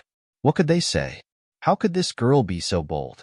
She actually dared to bring Lei Junzi to bomb the Feng family. What did she want to do? This stinky girl simply didn't know the immensity of heaven and earth. If it wasn't for the friendship between the 2 families for many years, the Feng family would have killed her in the city. Although they were furious, they called a doctor to treat her injuries. It seemed that the Feng family would come soon. It seemed that this matter couldn't be settled without some bloodshed. No one told Feng Wu how Qiu Ruoshue's matter was resolved. Feng Wu also didn't ask. She ate and slept every day and didn't think about the existence of Qiu Ruoxue at all. Feng Wu didn't gain nothing from fighting with Qiu Ruoxue. When Lei Junzi approached her, she had a creepy feeling as if she was only one step away from death. That feeling of life and death gave her a lot of new insights. Feng Wu went into seclusion at home for 3 days to sort out her gains. When she came out of seclusion 3 days later, the Chiu family had already sent the things that the 2 families agreed on. The Feng family didn't keep any of these things and gave them all to Feng Wu. After returning home, Feng Wu had completely turned into a rich woman. She had quite a lot of good things in her space ring. Some of them were gifts from Madame Lan and Feng Juntian, while the rest were gifts from the Chiu family to the Feng family as compensation. Without Qiu Ruoxue looking for trouble, Feng Wu's life could be said to be very peaceful. Unfortunately, this kind of life didn't last long. Feng Tianqing, who was expected to return home 2 or 3 days after Feng Wu returned, finally rushed back. Feng Tianqing, Feng Wuyo's second daughter, was strong and independent since childhood. When she grew up, she didn't find a man with a good family background to marry like an ordinary noble lady. Instead, she took the initiative to go to the Blood Moon Forest to guard the entrance to the human world. 20 years had passed. When Feng Tianqing left, Feng Juntian had just been born. In the blink of an eye, 20 years had passed. Feng Tianqing's return was a joyous occasion for the Feng clan. This time, Feng Tianqing returned with a girl, a very beautiful girl. No, beautiful wasn't enough to describe her. If people asked who the most beautiful woman in the ancient eastern country was before they met Feng Yanran, they would only answer that it was the three beauties of the ancient eastern country, Princess Ronghua, the first daughter of the Lan family, Lan Zhou, and the first daughter of the Qiu family, Qiu Ruabing. However, after seeing Feng Yanran, everyone would say that the most beautiful woman in the ancient eastern country must be the Feng family's cousin, Feng Yanran. Feng Yanran's beauty had surpassed all the beauties in the world. Any woman who stood in front of her would be overshadowed. Even Feng Wuliu and Feng Tianqing were stunned when they saw Feng Yanran for the first time. They didn't expect that the soft little girl would grow up to be such a stunning woman. Even Feng Juntian, who usually didn't care about women, was surprised when he saw Feng Yanran. Although he wouldn't have any thoughts about his sister, he still admired Feng Yanran's beauty. Feng Juntian had thought that Prince Mingxi, whom he had met the other day, was already a handsome man that was hard to find in this world. Even the most beautiful woman would not be able to surpass his beauty. Who would have thought that today he would meet a girl who did not lose to Prince Mingxi? Moreover, this girl was his cousin. Quickly sit, Tianqing. It's been hard on you. These 20 years have been hard on you. Feng Wuliu saw his youngest daughter and was so excited that his eyes were a little sore. This daughter was the one he owed the most. In order to protect the peace of the ancient eastern country, she sacrificed too much. Father, Tianqing missed you so much. Feng Tianqing was moved and threw herself into Feng Wuliu's arms. In the eyes of the family, Feng Wuliu had always been a strict elder. Since young, among the younger generation, only Feng Tianqing wasn't afraid of her father. She would even go against him from time to time. The relationship between father and daughter had always been very good. Good. It's good that you're back. Feng Wuliu secretly wiped his tears. He didn't want to show his weak side in front of his children. Grandfather. Yanran also missed grandfather very much.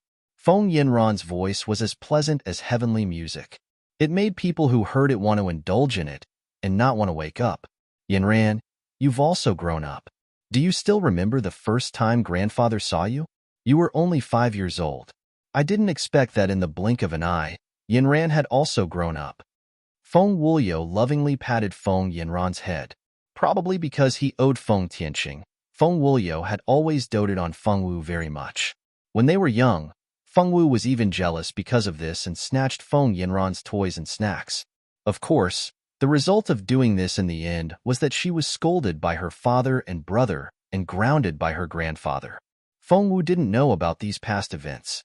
She just stood beside Feng Juntian in a daze, watching this heartwarming scene with her own eyes. She didn't feel anything. Feng Ting wasn't like Feng Wu. At this moment, Feng Ting's heart was filled with jealousy. She was just a bastard child without a father, but she actually had the surname Feng and was doted on so much. Why did grandfather and father rather dote on a bastard child with an unknown father than to put more thought on her? Feng Ting's heart was extremely uncomfortable, but she didn't show it on her face. She stood there obediently like a well-behaved junior with a smile. Let's go. Your sister-in-law has already asked the kitchen to prepare the dishes that you and Yanran like to eat. Remember to eat more later. You haven't eaten the food at home for many years, right? The cooks at home haven't changed. It's still the same cooks that you used at home. Feng Tianqing looked at his younger sister and became more talkative. This younger sister was his most beloved younger sister. She had suffered a lot in her life. As her elder brother, every time he thought about it, he couldn't help but want to treat her better. And, brother, you and sister-in-law haven't changed at all. You're still so young, just like the last time we met. It's just that our children have already grown up. It's only been 10 years since we last met, but Juntian and Xiaowu have already grown up. Ting Ting is also more beautiful than when she was young. Feng Tianqing sighed. 10 years ago, it was the year she sent the 5-year-old Feng Yanran back to the Feng family. Too many things had happened in that year, and it was the saddest and most painful year for her. She was powerless to protect her children and could only leave her daughter at home to seek her father's protection. It wasn't until 2 years later, when she was sure that the Blood Moon Forest had regained its peace, that she sent people to bring her daughter back.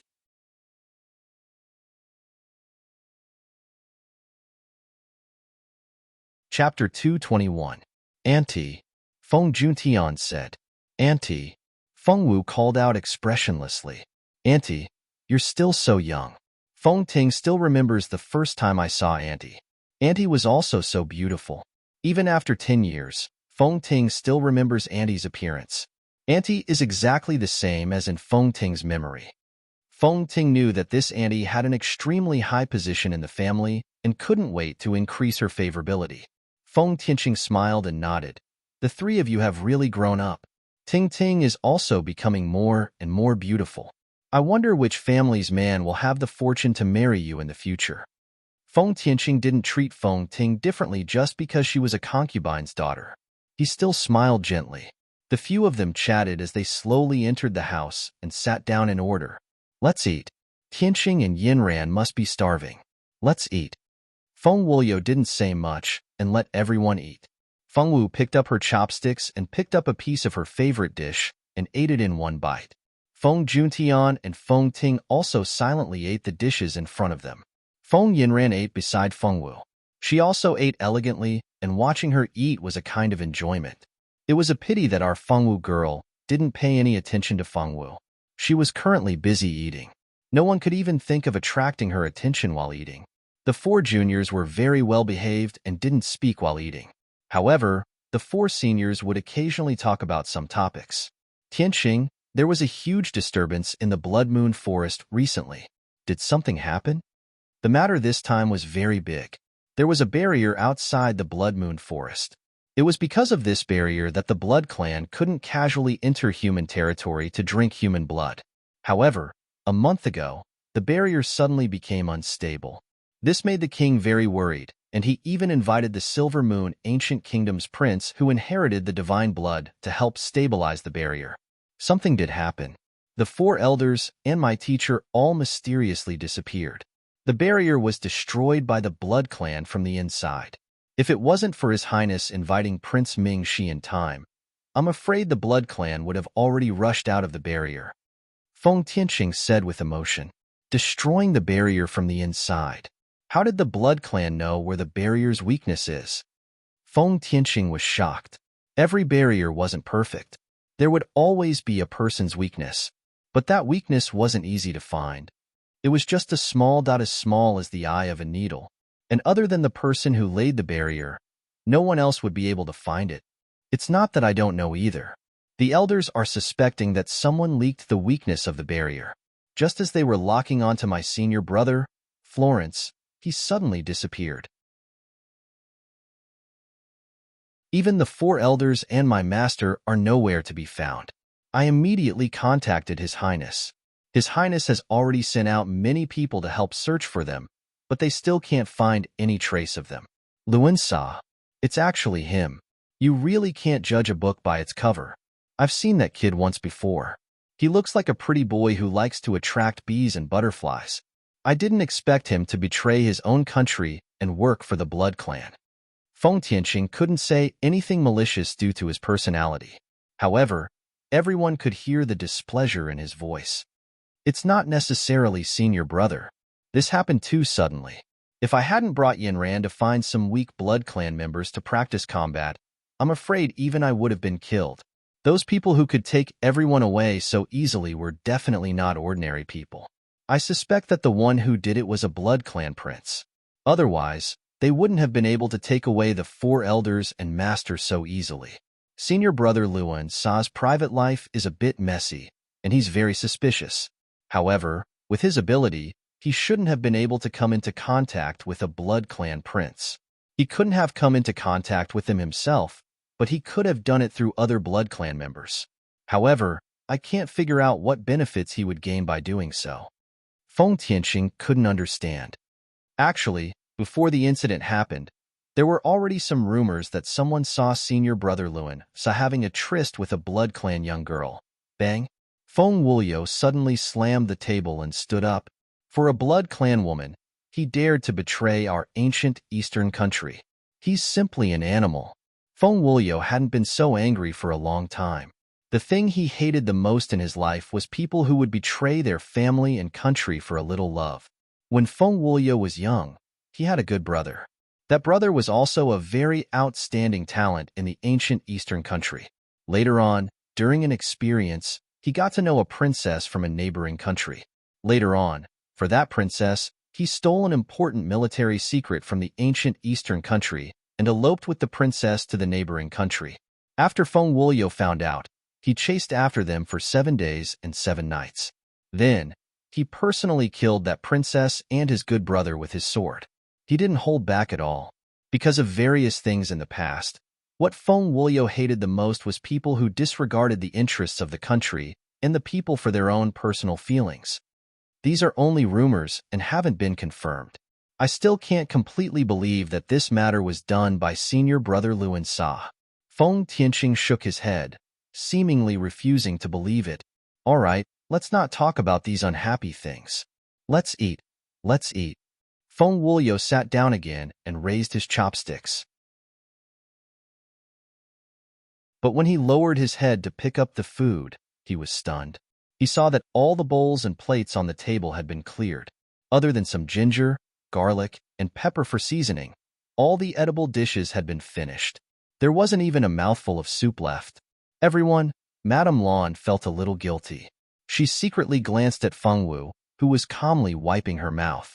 Ugh, how could she forget that her daughter was a super glutton? She seemed to have asked the kitchen to make fewer dishes. What should she do now? Speaking of which, Feng Wu had been back for more than 10 days. During this period of time, she had been eating with Madame Lan. Feng Juntian was a sword fanatic and practiced his sword in the martial arts field all day long. And as the clan leader, Feng Tianqing had many things to do. He had many social affairs to attend to, so it was impossible for him to eat at home every day. As for old master Feng Wuliu, he was in seclusion all day long to comprehend the sage realm, hoping to improve further. Moreover, after his cultivation reached the sword grandmaster level, he would be fine even if he didn't eat for a few months.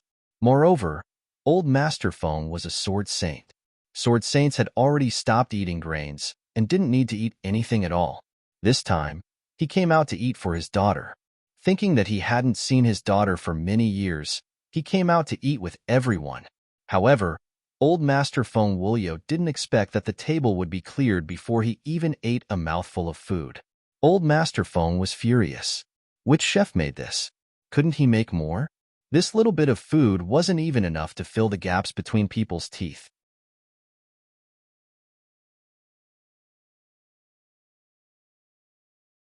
Chapter 222. Feng Juntian, Feng Ting, and Feng Yinran subconsciously peeked at Feng Wu. They wanted to see where she had put all the food she had eaten and why her stomach wasn't showing at all. Feng Wuliu naturally noticed the gazes of the 3 children. He widened his old eyes and glared at the Feng Wu girl. Girl, are you that hungry?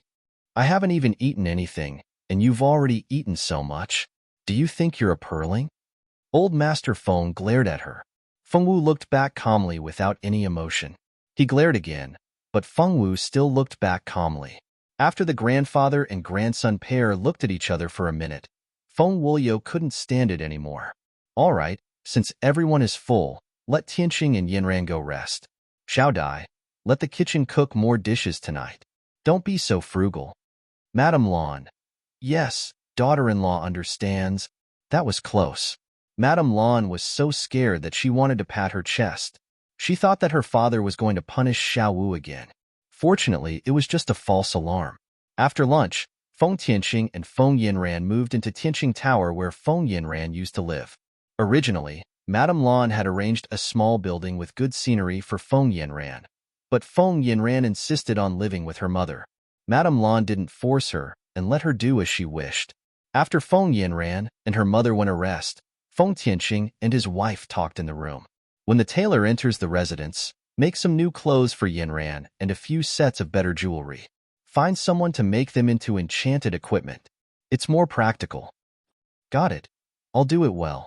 Since you want to make clothes, why don't you make some for the children? Xiao Wu will be going back to school soon. She also needs to prepare a few more sets of clothes. All right, you can arrange these. Remember to inform Dao Tianjiao about Tianxing and Yinran's return. Ask her to bring the children back to the family. After all, they are sisters. Tianxing is back. As the elder sister, she should have a reunion with her younger sister. Feng Tianxing couldn't help but frown when he thought of Feng Tianjiao. Although they were both his younger sisters, one was unruly and willful while the other was brave and strong. They had guarded the Blood Moon Forest for 20 years for the country. In the afternoon, Feng Wuliu's eldest daughter, Feng Tianjiao, came back with her children. When Feng Tianjiao arrived, Madame Lan was letting the tailor take Feng Yinran's measurements. Yinran, you're so beautiful. You're so beautiful. Compared to the three most beauties of our ancient eastern country. Feng Tianjiao recognized Feng Yinran as soon as she saw her. Not long ago, her elder brother sent someone to inform Tianxing and his daughter that they had returned. Now, she saw a girl standing with Madame Lan. Who else could it be but Feng Yinran? To Feng Tianjiao. Feng Tianjiao, Feng Tianjiao Tianjiao. These are your cousins. You've met them before when you were young. I don't know if you still remember. Feng Tianjiao was still a bit flirtatious in front of the younger generation. At the very least, she didn't go crazy as soon as she saw them. Of course, Brother Yi Yin, Brother Yi Tian, Sister Yi Lin, and Sister Ming and Fei we used to play together when we were young. We haven't seen each other for many years, but all of you still look the same as when we were young. Feng Yinran looked at Yi Lin shyly. You didn't change much. Yi Lin looked at Feng Yinran's face and said unknowingly, damn it, who was she trying to seduce with such a beautiful face? She was really a little demon. Yi Lin couldn't help but spit in her heart. Yi Ming and Yi Fei looked at their cousin with envy. Their cousin was too beautiful. How could there be such a beautiful person in the world? Yi Yin and Yi Tian looked at Feng Yinran's face. They didn't know how to describe their cousin's beauty. The two brothers called Feng Yinran cousin and stood quietly at the side. They didn't say anything, but their eyes peeked at Feng Yinran from time to time. Here, this is for you. Take it and play with it. Feng Tianjiao took a hairpin from her head. This hairpin looked like something good. It was made of more than 10 coral beads. It was also enchanted. It was very valuable. Thank you, Aunt. Feng Yinran took it with a red face. Sister-in-law, this is where you're wrong. Since you're going to make clothes for Yinran, how can you only make clothes for Yinran and not for our children? My children are also your nephews. You can't favor one and discriminate against the others. Feng Tianjiao turned to Madame Lan and said with a bit of complaint, how can I leave them behind? I'll do it for all of you. Come here and let the tailor measure you. Pick the color of cloth you like. These cloth are all for you. Madame Lan's smile didn't change. She didn't care about this little bit of trouble. It's just a few clothes. If you want to make them, then make them. It won't cost much anyway. The children stayed in the hall to choose the cloth and get measured. Madame Lan took Feng Tianjiao to see Feng Tianxing. Only Feng Wu and the Feng family children were left in the hall. There were also a few cousins from the Yi family and, of course, Feng Yinran. Yi Lin said you're back. I didn't believe it. After what you did, I really don't understand why grandfather let you come back. Yi Tian saw that the adults had left and couldn't help but find trouble with Feng Wu. Since he was young, he had always disliked Feng Wu the most. She was incapable and unreasonable. She always bullied cousin Feng Ting and her two younger sisters. She was really an annoying woman. It would be better if she never returned to the Feng family in her life. Yi Tian, this has nothing to do with you. Feng Juntian stood out and looked at Yi Tian deeply. His eyes were full of warning. What's going on? Brother Yi Tian, what are you talking about? Feng Yinran blinked in confusion. A beauty was a beauty. Just one action was enough to make people's eyes light up. Every action was a pleasure. Yi Tian didn't dare to continue after being glared at by Feng Juntian. Now that he heard Feng Yinran's voice, he immediately threw Feng Juntian's warning to the back of his mind. He only wanted to please this beautiful cousin of his. Little sister Yinran, let me tell you, this Feng Wu is not a good woman. She got pregnant with a child with some wild man a year ago and was chased out of the Feng family by grandfather. She was only recently brought back. I heard that the bastard was also brought back. Just as Yi Tian was talking enthusiastically, 2 slaps landed on his face. Just hearing the 2 slaps was enough to make one feel pain. You dare to hit me? Etion widened his eyes in disbelief. Was this really Fengwu? She actually dared to hit him. Who gave her the guts? Those who scold the baby are all bad people. Fengwu glared at him and said in a muffled voice, "So what if I scolded him? He's a bastard. You can do it, but you don't let people talk about it."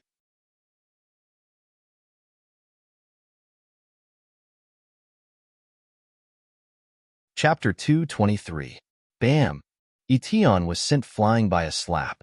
He flew out of the hall and landed outside the stairs. He even spat out a mouthful of blood.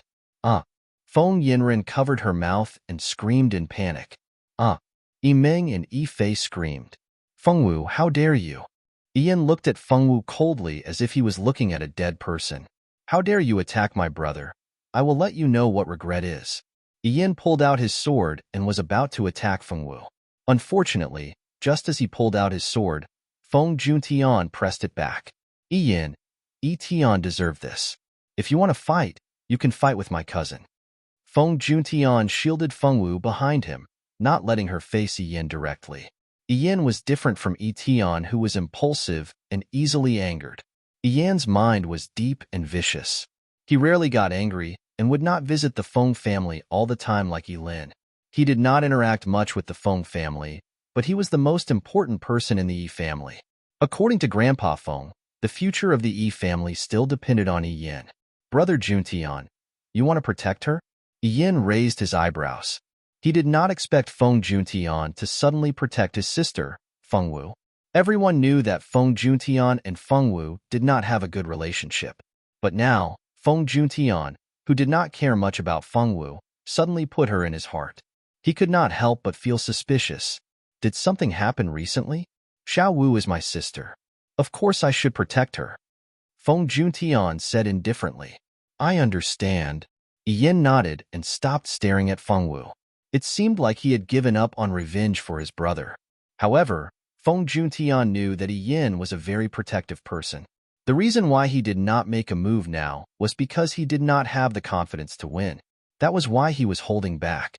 He was afraid that if Ian got the chance in the future, he would not show mercy to Xiao Wu. Feng Juntian sighed deeply in his heart. The number of people who were hostile towards his little sister had increased by 1. That person from the Chiu family had already been thoroughly offended, and he didn't know what unpredictable things would happen in the future.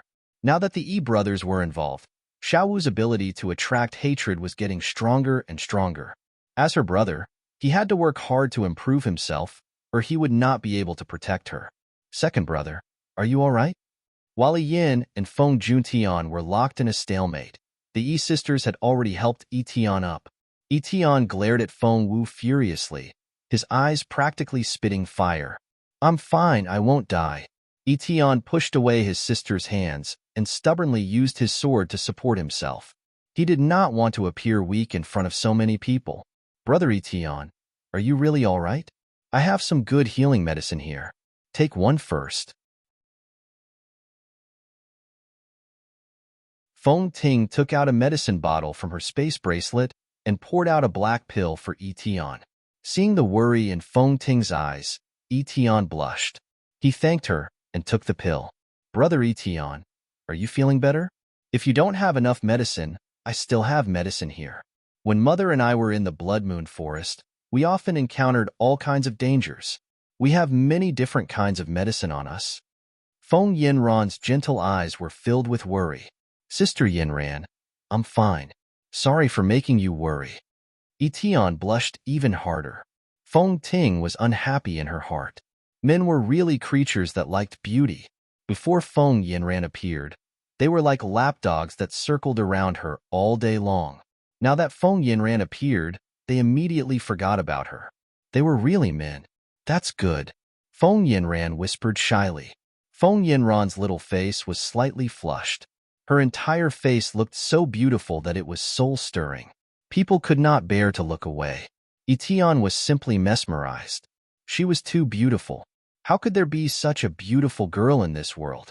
In the past, he had always thought that Yi Ting was a rare beauty in this world. But when he saw Yin Ran, Ting was immediately compared to the background. Because he only cared about Ting, Tian even forgot about such an important matter like taking revenge on Fengwu. This made everyone a lot quieter. During dinner this time, Madame Lan had learned her lesson. She let the kitchen make several times more food. In short, there must not be a situation like lunch where all the dishes were not enough. The meal was peaceful. At least there was no unpleasantness.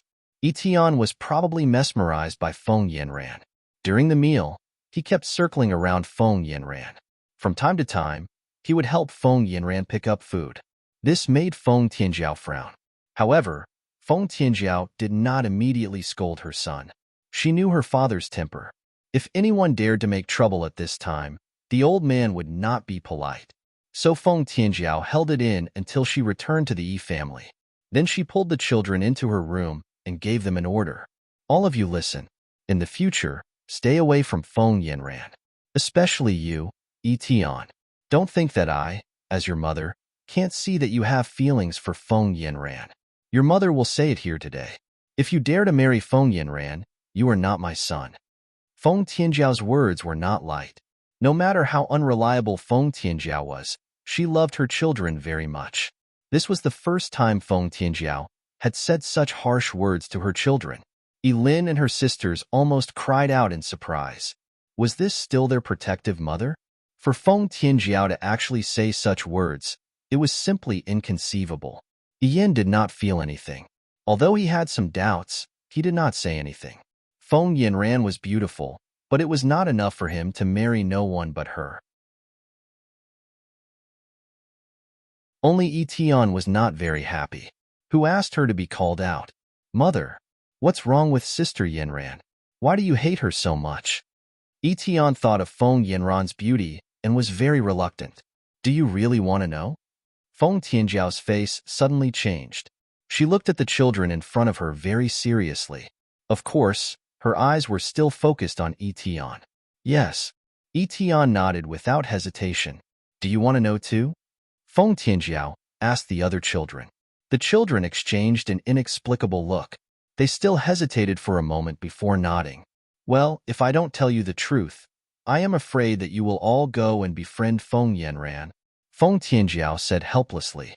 She took a deep breath, and the expression on her face became very serious. Remember, no matter what you hear inside this door, you must forget it and never spread it outside because this matter is the Feng family's biggest secret.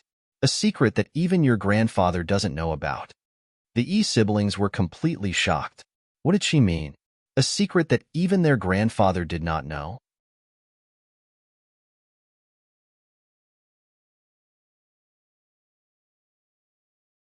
Chapter 224. No one knew what Feng Tianjiao said to the children. After the Yi children left Feng Tianjiao's room, their expressions were strange. Some were confused, and some were in disbelief. However, no one said a word. Perhaps they knew that no one would believe them even if they did. Of course, what happened in the Yi family did not spread to the Feng family. Ever since Feng Tianqing returned with his daughter, the entire Feng family was in a joyous mood. The old master was in a good mood, so naturally, everyone was in a good mood. In order to let everyone know about the return of Feng Tianqing and his daughter, Old Master Feng asked Madame Lan to arrange a banquet and invite all the noble families.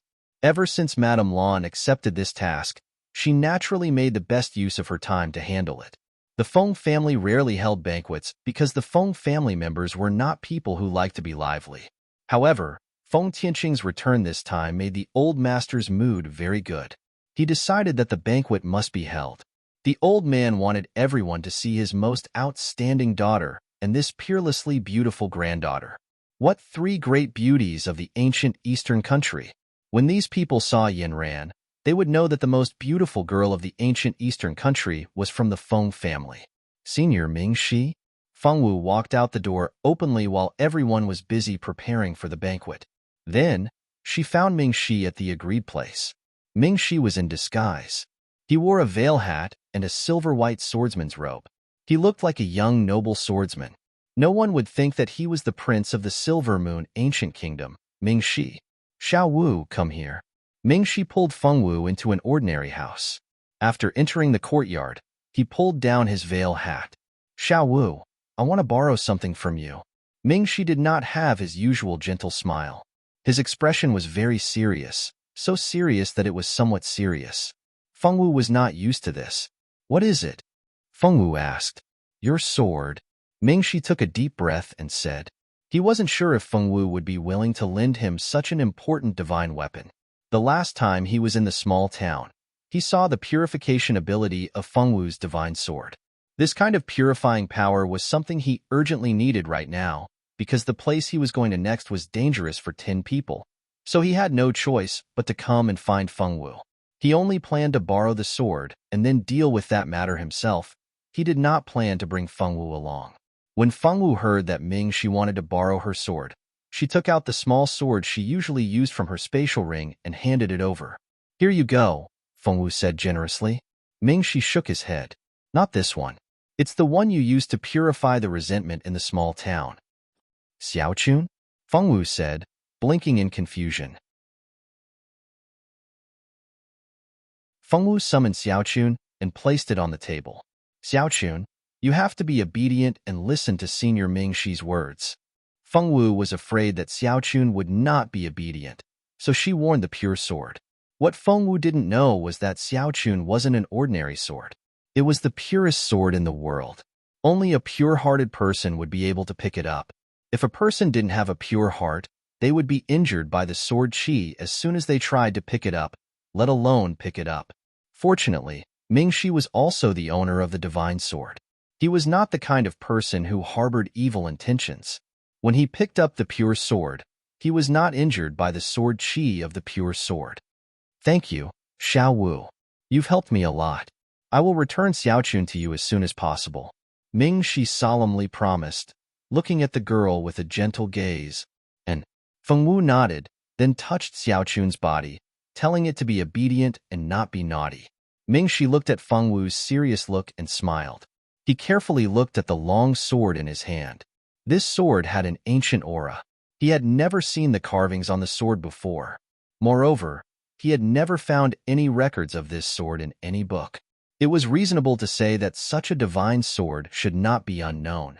After borrowing the pure sword from Fengwu, the two did not talk much and left separately. When Fengwu returned to her room, no one even noticed that she had disappeared for a short period of time. Dad, Mummy, hug me. Little Bun Fengyi was originally very seriously climbing up the bed. His little face was so tired that he was sweating. Xiaobai stood guard at the side, occasionally helping to wipe away the sweat. She looked very much like a good wife and mother. When Fengwu returned, Little Bun noticed. He stopped climbing up the quilt and reached out his little arms to ask for a hug. Little Bun's appetite had been getting better and better recently. Master Feng had specially ordered people to find extremely high-grade spiritual milk for the small family. Not only was this spiritual milk delicious, it was also very good for the body. There was also a large pile of small clothes and small shoes, which Madame Lan frequently sent over. So, under the doting of so many people, Little Bun lived up to expectations and gained weight. He was so fat that he looked like a little round ball. Fengwu effortlessly picked up Chubby and Little Bun. Little Bun happily smeared saliva on his mother's face. Fengwu did not mind. She calmly wiped it with her sleeve and carried Little Bun to the garden for a walk. This was an activity that Little Bun had to do every day. Little Bun had recently become infatuated with the Feng family's garden. He would be taken for a walk there at least 3 times a day, probably because he ate too much high-grade food.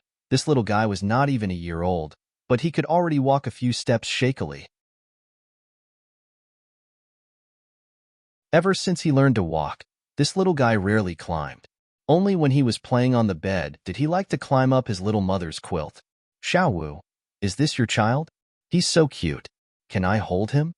Feng Yinran happened to be taking a walk in the garden. When she saw Fengwu and Little Bun in her arms, her eyes immediately lit up. Fengwu nodded and agreed to let her hold Little Bun. Feng Yinran happily reached out her little hand. As soon as she touched Little Bun began to cry unrestrainedly. He cried until he was out of breath. Anyone who heard it would be sad and shed tears. Little White reacted quickly and took Little Bun from Fengwu's arms. He shook and coaxed him gently. His actions were simply too professional. Feng Yinran looked at Little Bun awkwardly and then looked at Feng Wu. Does Xiao Yi not like me? She was a little sad. She liked that little guy very much. He was so small and chubby and was so cute. Being hated by such a cute little thing made Feng Yinran's mood a little bad. Since she was young, she had always been a likable little girl. No matter how difficult it was to get along with people, they would all like her. But today, she was hated by a little baby. Feng Wu girl did not know how to lie. She looked at Feng Yinran indifferently and then nodded honestly. Yes, he doesn't like you.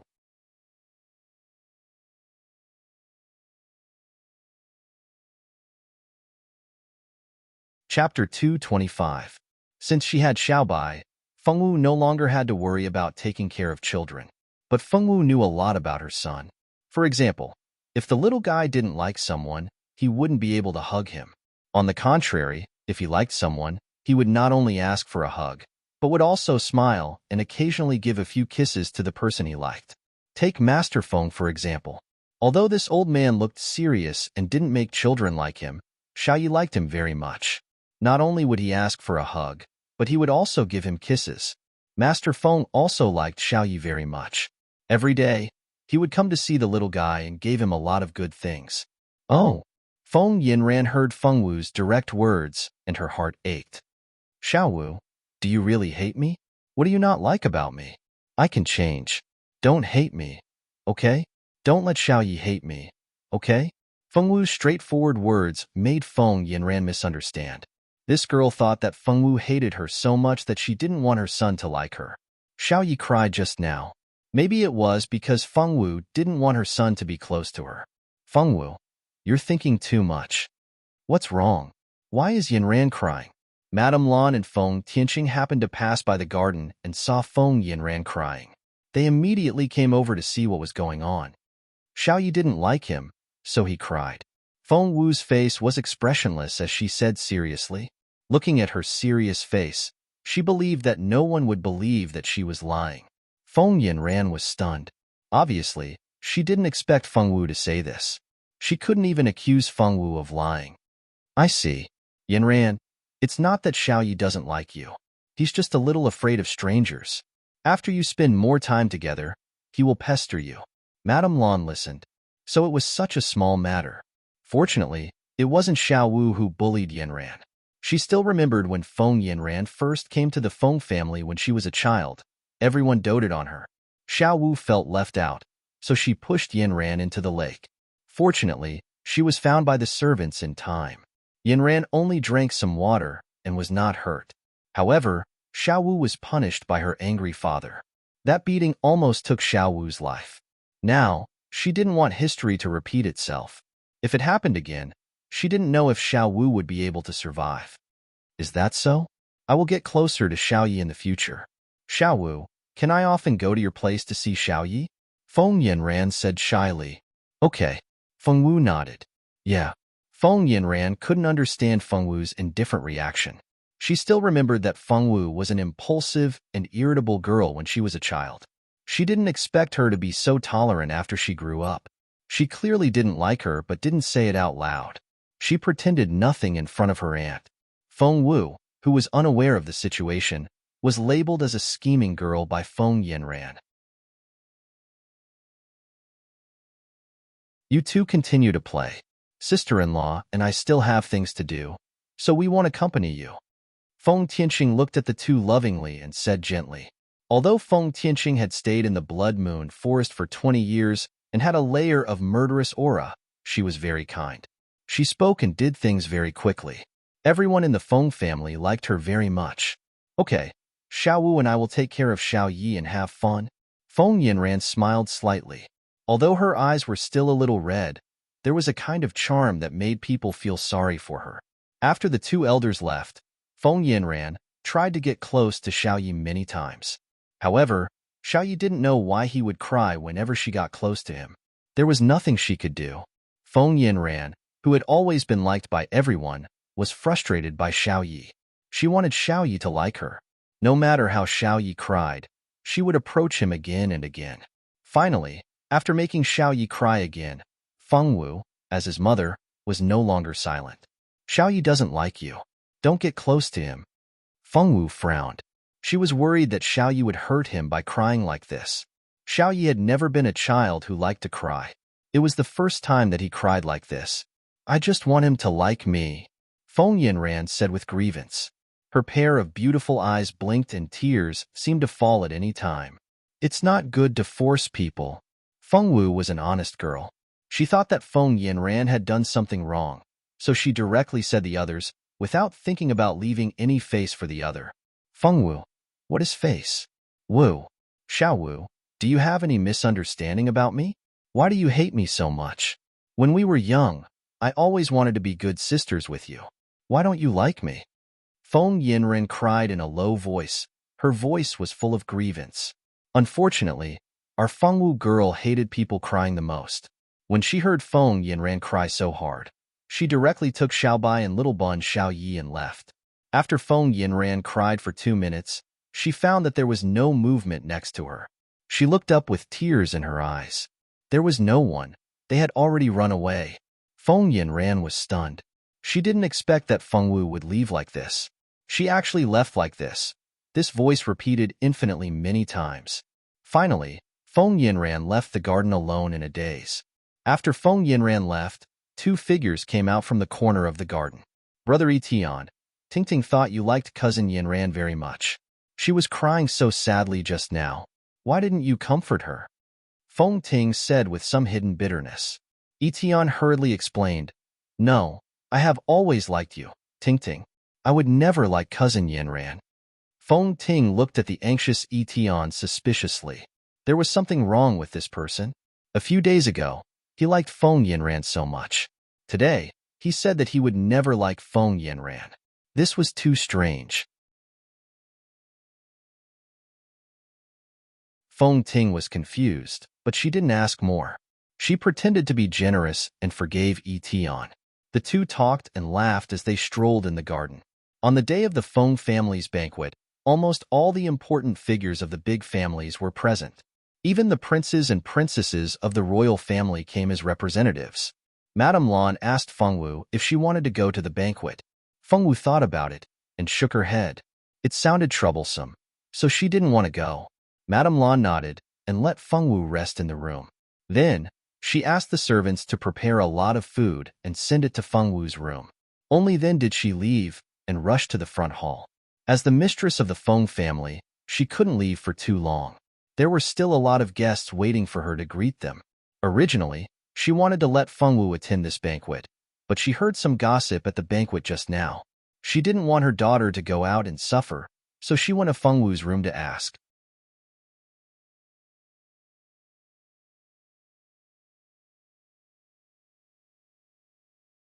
Chapter 226. Although it was not a big deal that Feng Wu did not attend this banquet, she still had to explain it to the head of the family, Master Feng. If Feng Wu suddenly did not appear, she was afraid that Master Feng would lose his temper. Madame Lan explained the situation to Master Feng. Master Feng pondered for a moment and finally nodded heavily. That's it. Prepare more food and send it to her room. That girl loves to eat. It seemed that even Master Feng had discovered the nature of Feng Wu girl's gluttonous nature. Madame Lan hurriedly responded and left to greet the guests. Tonight, the name of Feng Yinran was destined to resound throughout the aristocratic circle of the ancient eastern country. From the gorgeous appearance of Feng Yinran, she replaced the 3 beauties and became the most beautiful fairy in the eyes of all the men present. Although Princess Ronghua, Lan Zhou, and Qiu Ruabing did not become wallflowers that no one paid attention to, the men around them had decreased by at least 2/3. Only 1/3 of them were still with the 3 of them. Although these men were not seduced, their eyes slipped to Feng Yinran's side from time to time. Although the 3 of them did not put these men in their eyes, they believed that any woman would not feel comfortable if her pursuer was stolen by another woman. Princess Ronghua was very lucky. Fortunately, Prince Ming she did not attend this banquet of the Feng family. If Prince Ming she saw Feng Yinran, what if he also fell in love with her? Even if Princess Ronghua was unwilling to admit it, she could not deny the beauty of Feng Yinran. The 3 beauties were not so bad. At least there were some men around them. The other girls were not so good. Compared with the 3 beauties, they were much inferior. Fortunately, the three beauties were of high status, and many men looked down on them. Now that Feng Yinran had come, most of the men were fascinated by her. Originally, there were a few men who were trying to please her, but now they all surrounded Feng Yinran. The girls secretly bit their handkerchiefs and called her a little vixen in their hearts. They were jealous of Feng Yinran's beauty. It seemed that in a short time, Feng Yinran had successfully replaced Feng Wu and become the public enemy of all the girls. The appearance of Feng Wu could be considered as a great help to Feng Wu, because the topic of discussion among the aristocratic girls who didn't like her before was no longer about her. They all became the femme fatale Feng Yinran. The Feng family rarely held banquets. This time, they specially held a banquet for Feng Yinran and her mother. It was enough to see how much importance they attached to Feng Yinran and her mother. Madame Lan took Feng Yinran to socialize with all the top-notch ladies and gave Feng Yinran enough face. Feng Wuliu, who was usually serious, also stood with Feng Tianqing all the time. The father and daughter talked and laughed. It was enough to see the deep relationship between father and daughter. All the forces present could see that Master Feng liked the mother and daughter. With Master Feng's favor, Feng Yinran's value immediately increased several times. Many first-class families wanted to look at Feng Yinran for their direct descendants. Although Feng Yinran was not a direct descendant of the Feng family, Master Feng only loved her among so many granddaughters. This was enough to increase her status. How could you tell that Master Feng doted on Feng Yinran the most? Was there a need to see it? Look at the Feng family. Had they ever held a banquet for any granddaughter in the past few years? Feng Yinran had done it. Although this banquet was not held for her alone, her mother, Feng Tianqing, was also there. No matter what, she occupied half of the banquet. Feng Tianqing was Feng Yinran's mother. At a glance, this mother and daughter occupied a pivotal position in Master Feng's heart. Their position in Master Feng's heart was probably much higher than the two daughters of Master Feng. Feng Ting had been smiling elegantly the whole time, but she hated in her heart. What was so great about Feng Yinran? Was Grandpa old and confused? Although Feng Yinran was also surnamed Feng, she was not a real member of the Feng family. At best, she was just a relative. For a relative, he had to hold a banquet for her in the name of the Feng family. Even Feng Juntian had never received this kind of treatment. What the hell was Feng Yinran? Yilin, why are you here alone? There are many small games to play over there. Why don't you go over there and have a look? Feng Ting saw Yilin sitting alone in the pavilion and eating snacks. She walked forward with a smile and said, "It's you, Feng Ting. What's wrong? Are you not convinced? Do you not want to see Feng Yinran being favored, so you ran out of the banquet hall?" They had already left the banquet hall. There were some small games arranged by Madame Feng for young men and women in the garden. But now they were all playing with the same girl. The boys had long been fascinated by Feng Yinran and were all circling around her. The smile on Feng Ting's face did not change. "What are you talking about, Yilin? Why do I feel uncomfortable? I think the one who is really uncomfortable is you. You are both granddaughters of Grandpa, but Grandpa only cares about Feng Yinran. I'm afraid that the position of you three sisters in Grandpa's heart is not as high as Feng Yinran. Grandpa is just leading the wolf into the house. Feng Yinran is destined to destroy the Feng family." Yilin suddenly realized that she had said something she should not have said. She suddenly shut her mouth and looked a little annoyed. Destined to destroy the Feng family? What did this mean? What ability did Feng Yinran have to destroy the Feng family, one of the strongest families in the ancient eastern country? Feng Ting was puzzled. Unfortunately, no matter how she asked, she could not get any more important information. The doubts in her heart were not solved, but deepened. Don't ask anymore. It's not good for you to know too much. For the sake of your cousin, I'll remind you that you'd better stay away from Feng Yinran. If you get too close to her, you won't have a good end. After saying this, Yilin walked away as if there was a ghost chasing after her. No matter how Feng Ting called her, she did not look back. Instead, she ran faster and faster. What was going on? Feng Ting could not figure it out, but she took Yilin's words to heart. Even without Yilin's reminder, she would not get close to Feng Yinran. She and Feng Yinran were destined to not be friends. On the second day, after the Feng family's banquet, bad news came from the Blood Moon Forest. The enchantment of the Blood Moon Forest was partially destroyed. Many vampires had fled the Blood Moon Forest and hid in the human world. It brought a space crisis to the human world. Fortunately, the Prince of the Silver Moon ancient country had purified the contaminated enchantment and rearranged it. This prevented the vampires from pouring out. However, most of the vampires who fled to the human world were nowhere to be found. The vampires were a race very similar to humans.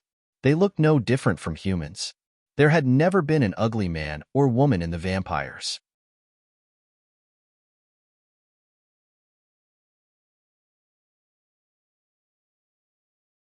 Chapter 227. Every single one of them had a charming appearance and were naturally proficient in illusions. They could easily charm the opposite sex and make the opposite sex willingly offer up warm blood for them. The blood race's body was incomparably strong and could not be harmed by non-pure silver weapons. They were naturally afraid of the dark and could only live in darkness. The sunlight during the day was the most terrifying thing to them. As long as they were exposed to sunlight, they would turn into ashes and never be reincarnated. However, human blood was like poppy to them, emitting an irresistible fragrance that gave them a desperate desire to devour it. It could be imagined that if such a blood race was released into the human world, it would be a huge blow to the entire human world. It was said that the Star Hall had already sent out most of the Star Generals to hunt down the blood race that had escaped into the human world. It was said that the Notre Dame du Starlight had already called back all the senior students and was about to start a hunt for the blood race. It was said that the royal families of the various empires had already increased their defenses and patrols were constantly increasing. It was said that the various large guilds had already posted missions to capture or kill the blood race, and the rewards were amazing. It was said that the pure weapons in the various cities were already out of stock, and the price of silver ornaments was rising again and again, but the supply still could not meet the demand. This news had spread to every corner of the continent in just a few days. Of course, the ancient Eastern country wouldn't be the only country to suffer from the blood race's reappearance. The number of victims would only increase until all the blood race hiding in the human world were killed. Currently, the entire ancient Eastern country was discussing the birth of the blood race, but Fengwu's life was very peaceful. The Fengwu girl was a homebody and spent most of her time in her room cultivating or communicating with a juror. The members of the expert team would also occasionally chat with Fengwu. Fengwu's life was very peaceful and happy, except for Feng Yanran, who would occasionally come to her room to visit Feng Yi.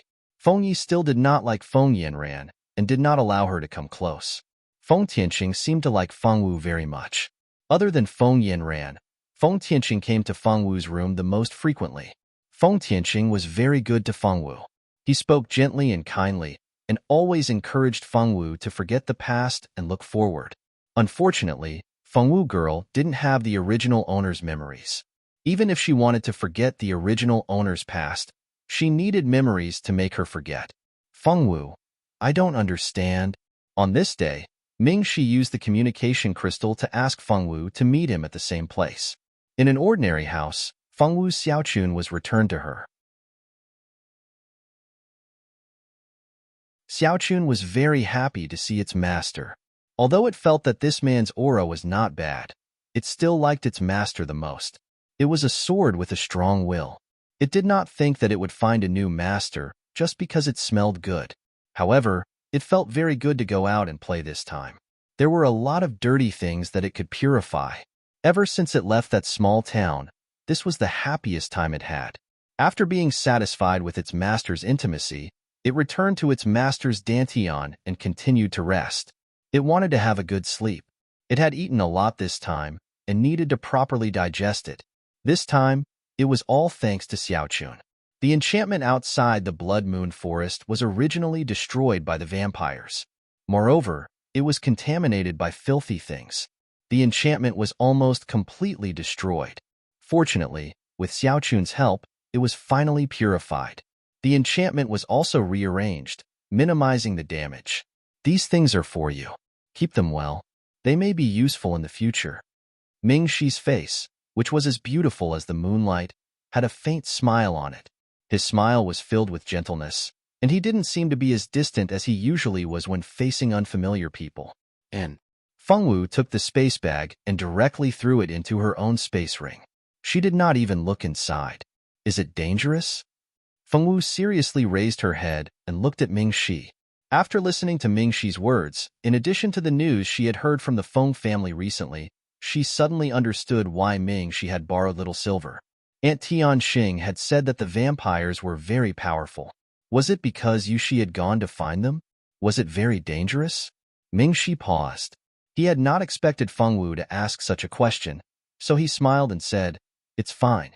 I mainly went to purify the enchantment this time, not to attack the vampires." Although there were some small-scale battles, they ended quickly. There was no danger. He was lying. In fact, the situation in Blood Moon Forest this time was much worse than he had imagined. The humans stationed outside Blood Moon Forest were almost completely annihilated. The vampires had already sucked the blood out of the villages close to Blood Moon Forest and turned them into dried corpses. The entire outskirts of Blood Moon Forest was like a purgatory on Earth. When he went to purify the enchantment with the experts of the ancient Eastern country, the vampires had stubbornly resisted. The vampires had even sent out 2 grand princes. A great battle between the 2 sides was unavoidable. Although the 2 grand princes had been defeated in the end, the human side had also lost several high-level combatants. It could be said that both sides had suffered losses. Of course, he could not tell this to Fengwu. He did not want this simple girl to worry about him. Fengwu nodded and took out a box of beautifully packaged biscuits from her space ring. This was made by the Feng family's chef. Fengwu had recently become addicted to these biscuits and would eat a large plate every day. She wanted to give her favorite things to Mingxi. The young girl held up the biscuit and looked at him expectantly. It made him feel that not accepting it would be a crime. Reaching out to take the biscuit, Fengwu's mouth curled into a faint smile. Even her eyebrows were slightly curved. Mingxi smiled. He had only received the biscuit. How could such a simple action make her so happy? Eat. Fengwu looked at him seriously and said, "Eat now?" Mingxi asked. "Eat now." Fengwu nodded. Mingxi picked up a biscuit and put it in his mouth. A thick, milky fragrance immediately spread throughout his mouth. "The taste is very good. You should eat some too." He passed a biscuit to Fengwu so that she could eat it. Fengwu also picked up a biscuit and ate it silently. It was just that the curved corners of her mouth showed that she was in a very good mood. "Xiao Wu, I will leave the ancient Eastern country tomorrow. Today, in addition to returning your sword, another purpose is to say goodbye to you. The next time we meet will probably be after school starts. Take care of yourself. There are many people in this country who are hostile to you. Before leaving the ancient Eastern country, be careful and don't be careless." During Mingxi's days in the ancient Eastern country, even if he did not specifically inquire about Fengwu, Princess Ronghua would occasionally talk about Fengwu. Thanks to Princess Ronghua, Mingxi knew a lot about Fengwu's situation in the ancient Eastern country. Princess Ronghua was also a smart woman. She would never speak ill of people directly. Instead, she would lead the topic to let people think about it.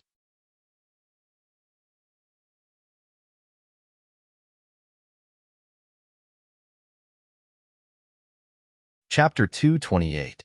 Unfortunately, she met Mingxi. No matter how Princess Ronghua guided him, Mingxi would not be fooled. He knew better than Princess Ronghua what kind of girl Fengwu was. No matter what Princess Ronghua said, he would not believe it, nor would he be swayed. Mingxi was leaving. Fengwu pursed her lips. She was a little unhappy, but soon her eyes were bright again. She could still see Mingxi at school, and when she returned to school, she could see him. After returning to school, she must work harder to marry Mingxi and let Mingxi be the baby's father. Fengwu firmly clenched her hands. Mingxi left. His departure did not alarm the nobles of the ancient Eastern country. Except for some people in the royal family, no one knew when he left. After Mingxi left, the most disappointed person was Princess Ronghua. She wanted Mingxi to be fascinated by her, but unfortunately, she had not succeeded. How could Princess Ronghua be willing to accept this? No matter what Princess Ronghua thought, Mingxi really left. With a wave of his sleeve, He left behind a broken heart. Xiao Wu, you have to take good care of yourself. You have to get along with your classmates at school. Be careful. Don't let others bully you. Okay? Madame Lan stood in front of the gate of the Feng family, crying as she sent her little daughter off. Soon after Mingxi left, it was time for Feng Wu to go back to school. That was the end of the holiday. Madame Lan was very reluctant to part with her daughter. Her daughter had finally returned to her side, but now she had to leave. Sob. This was too sad. Take good care of yourself. If you don't have enough money, tell us. Feng Tianqing said with a calm face. Go to class, don't run around, don't trust others easily. Take care of yourself and Xiaoyi. Feng Juntian was also reluctant to part with his sister, but he was different from the others in the Feng family. He was also a student of the Notre Dame du Starlight, but with his strength, he could have applied to graduate a long time ago. Originally, Feng Juntian could apply to graduate, but when he thought of Feng Wu, he gave up on the idea. As long as he hadn't graduated yet, he could go back to school to visit Xiao Wu anytime. No matter how reluctant she was, Feng Wu still left with Little Bun and Little White. The teleportation formation flashed, and Feng Wu returned to Central City.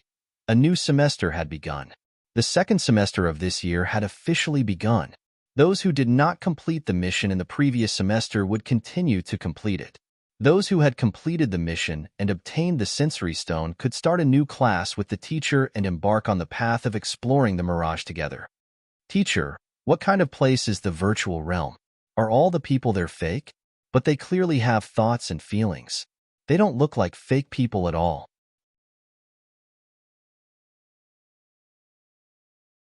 The first class of the semester was a female teacher named Xia Yeli who was going to explain the history of the virtual realm to everyone. I believe everyone already knows that the virtual realm is a world created by Lord Longzagamer. I would like to ask if anyone knows why Lord Longzagamer created the virtual realm before he ascended? Xia Yeli had a naturally youthful face and a very good figure. As for her real age, none of the teachers in the school knew about it. It was to leave a place for us to train safely. It was to make it easier for us to train our spirit power more effectively. It was to allow us to experience the feeling of fighting against all kinds of experts without leaving the school and to break through our limits. The students spoke one after another, but Xia Yeli only smiled without saying anything. Teacher, are we wrong? A student could not help but ask. Of course not. Although this is not a secret in the entire continent, it is not something that everyone knows. If you did not enter the Notre Dame du Starlight, perhaps many of you would never know this secret in your lifetime, Xia Yeli said to everyone with a mysterious expression. Feng Wu blinked as she watched the teacher acting mysterious on the stage. Seeing how calm Feng Wu was, Imo Gue used his elbow to nudge Feng Wu's hand and asked in a low voice, Xiao Wu, don't you want to know? Yes. Feng Wu turned to look at him and said, why didn't I see it? Imo Gue thought helplessly. The teacher on the stage continued, it is said that 1,000 years ago, there was a thrilling battle for the throne in the demon realm. The two masters of this battle were the current demon emperor and the previous demon emperor. The entire class was in an uproar. The birth of the mirage was actually related to the demon realm. This was big news. No one knows how long the demon realm has existed. From what I know, the demon realm has existed for countless years, but only 2 demon emperors have been born. The first one was the first demon emperor born in the demon realm. He was the first demon born in the demon realm, and also the strongest of all the demons. In order to show respect to him, all the demons called him the demon ancestor. This meant that he was the ancestor of all demons. The second one was even more mysterious. He was the god prince of the god realm, possessing the purest god's blood. However, his heart fell into the demon path, and he became a demon god. No one knew the real names of these 2 demon emperors. In order to distinguish the 2 of them, people called the first demon emperor the demon ancestor. The second one was the true master of the demon realm, and people called him the demon emperor. Back then, after the current demon emperor turned from a god into a demon god, the god realm could no longer accommodate him, so he left the god realm with his subordinates and found the demon realm.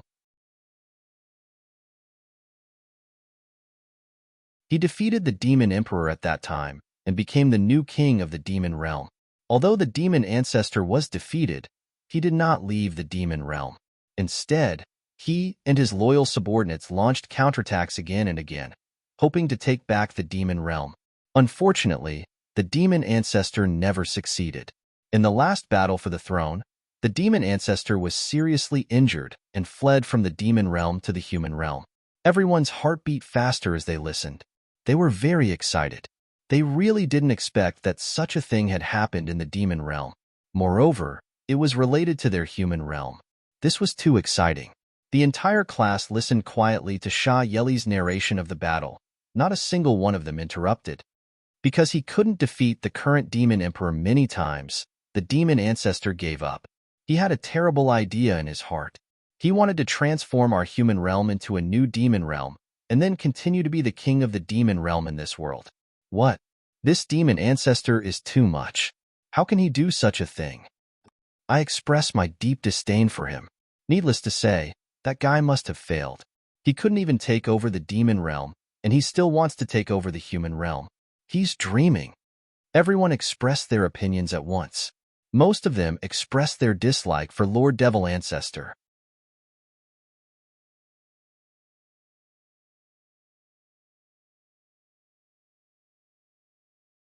Chapter 229. The Fengwu girl quietly listened to everyone's discussion and remained silent. Imo Gue, on the other hand, joined the heated discussion and chatted happily with the others. Teacher, what's next? Did the experts of our human race destroy the demon ancestor's body and soul? From then on, he won't dare to have any ideas about our human world. Imo Gue excitedly raised his hand and spoke. Are you stupid? If his body and soul are destroyed, how can he have any ideas about the human world? Imo Gue's words immediately caused a lot of students to ridicule him. You little brats, do you think the demon ancestor is a small character? That's the demon ancestor. Even if he was injured when he fled to the human world, he's still not someone ordinary humans can defeat. At that time, the one who led the humans to surround and kill the demon ancestor was Lord Longza Gamer. At that time, Lord Gamer had already reached the demigod realm. During the battle, he successfully broke through to the divine realm and could ascend to the divine realm at any time. Before he ascended, he used his divine power and a space-type divine item to create the mirage and sealed the demon ancestor's soul in the mirage. In that great battle, countless human experts fell. Many of the fallen experts voluntarily entered the mirage to guard the demon ancestor's demonic spirit. From then on, they lived in the mirage, immortal and indestructible. Before Lord Longza Gamer ascended to the divine realm, he gave the mirage to the dean of our Notre Dame du Starlight, Lord Nshengyuan. The dean felt that it was too wasteful to use the mirage to guard the demon ancestor, so he used magic power to divide the mirage into several continents and separate the place where the demon ancestor was imprisoned. As for the other continents, they were used for students to gain experience. Over the years, because of the mirage, the strength of our human world has greatly increased. Because of the blow brought about by the demon ancestor, we finally completely recovered after a long period of time. Even Lord Longza Gamer couldn't completely destroy the demon ancestor? Selder asked somewhat unwillingly. Longza Gammon had always been the person Silda admired the most. Thinking of how even his idol was unable to completely destroy the fiend ancestor, he couldn't help but feel a little disappointed and indignant. That's not right. The demon ancestor attacking the human realm is such a big deal. The Star Hall should have done something. If the Star Hall had done something, why didn't the teacher mention anything about the Star Hall in the story? A smart student immediately asked honestly, who told you that the Star Hall didn't take action? The Star Hall suffered heavy losses in that battle. 3 of the 4 successors of the Divine Seal from 2 generations ago were sacrificed in that battle. As for the Star Hall Master, due to some restrictions, he can't use too much power in the human world. That's why he hasn't been able to do anything. That's why the demon ancestor is able to kill us humans in the human world. In that war, too many human beings were sacrificed. Countless high-grade magicians and swordmasters were sacrificed in that war. That war could be said to be the most tragic war in the human world after the war between gods and devils. Teacher, Why couldn't the Star Hall Master take action? Even if the Star Hall Master couldn't take action, there's still our Dean, right? Why couldn't both of them take action? A female swordmaster asked cautiously. I already said that there are restrictions. I'm just a little teacher. How do you want me to answer such a profound question? Sha Yeli angrily slammed the table, scaring all the students into shrinking their necks. It's over. This lowly teacher is so hot-tempered. She glanced at the girl who casually asked a question. What are you asking? Why are you asking so many questions? The girl felt so wrong that she almost burst into tears. I won't ask anymore. Class dismissed. Sha Yeli slammed the table again. Holding a textbook, she walked away without looking back. However, her strides seemed to be a little big, as if she was running. Is it okay if she doesn't run? She has to go back and check the books. These students are too blind. Why do they ask the teacher every question? Can't they read more books themselves? The students were speechless. Since some of the students had obtained the induction stones in advance, the school had arranged for a teacher to teach them how to use the induction stones to sense the ethereal plane. Meanwhile, the students who did not obtain the induction stones had no choice but to continue earning money. Most of them had yet to complete their quests. Ugh, if I knew this would happen, I wouldn't have set such a high quest for myself. Why is it so hard to earn money these days? The students who obtained the induction stones, regardless of whether they were from the magician school, swordmaster school, or other schools, were all gathered in a classroom. The students who held the induction stones sat a short distance away from each other and began to sense the entrance to the ethereal plane according to the teacher's instructions. Some of the students tried to learn how to sense the ethereal plane on their own during the holidays. After putting in a lot of effort, they finally managed to enter the ethereal plane. There were also some students who did not learn anything related to the induction stones during the holidays. Due to their lack of experience, it took them quite some time to sense the entrance to the ethereal plane. While a portion of the students were still trying to learn how to sense the ethereal plane, another portion of the students had already sensed the entrance to the ethereal plane and successfully entered it. After Fengwu entered the ethereal plane this time, she directly went to Xihua City. There was actually a Notre Dame du Starlight in the ethereal plane. Fengwu did not know about this when she entered the ethereal plane the last time. Now that she heard about it from her teacher, she found out that Notre Dame du Starlight had a classroom in the ethereal plane. The teachers of the Notre Dame du Starlight in the ethereal plane were not the teachers of the outside world. They were the heroic spirits of seniors who had fallen in the battle with the demon lord. Those experts who had died willingly stayed in the ethereal plane. As long as the ethereal plane was not destroyed, they would not die. If they did not find something to do with their slow lives, it would be too boring. Therefore, when the Notre Dame du Starlight invited them to become teachers and teach students, some of the board seniors agreed just to have some fun. It was just that these teachers had very bad tempers. If there were students who couldn't satisfy them, they would mercilessly chase them out of the class they were in charge of. Therefore, one mustn't think that their future would be bright just because they could meet a great teacher. That would depend on whether or not the great teacher would take a liking to you. The ethereal plane was a magical world. As long as one's spiritual power entered the ethereal plane, their spiritual power would continuously increase. Although the increase was very slow, it was still much easier than cultivating in the outside world. This was also one of the reasons why many senior students preferred to stay in the virtual realm. As long as one was in the ethereal plane, their spiritual power would increase even if they did not cultivate. Only a fool would not do such a good thing. Of course, another important reason was the inheritance of the peerless experts who had chosen to stay in the ethereal plane. There were countless opportunities in the ethereal plane. There were powerful inheritances that could not be seen in the outside world, waiting to be discovered. There were also mysterious and powerful teachers waiting to be apprenticed to.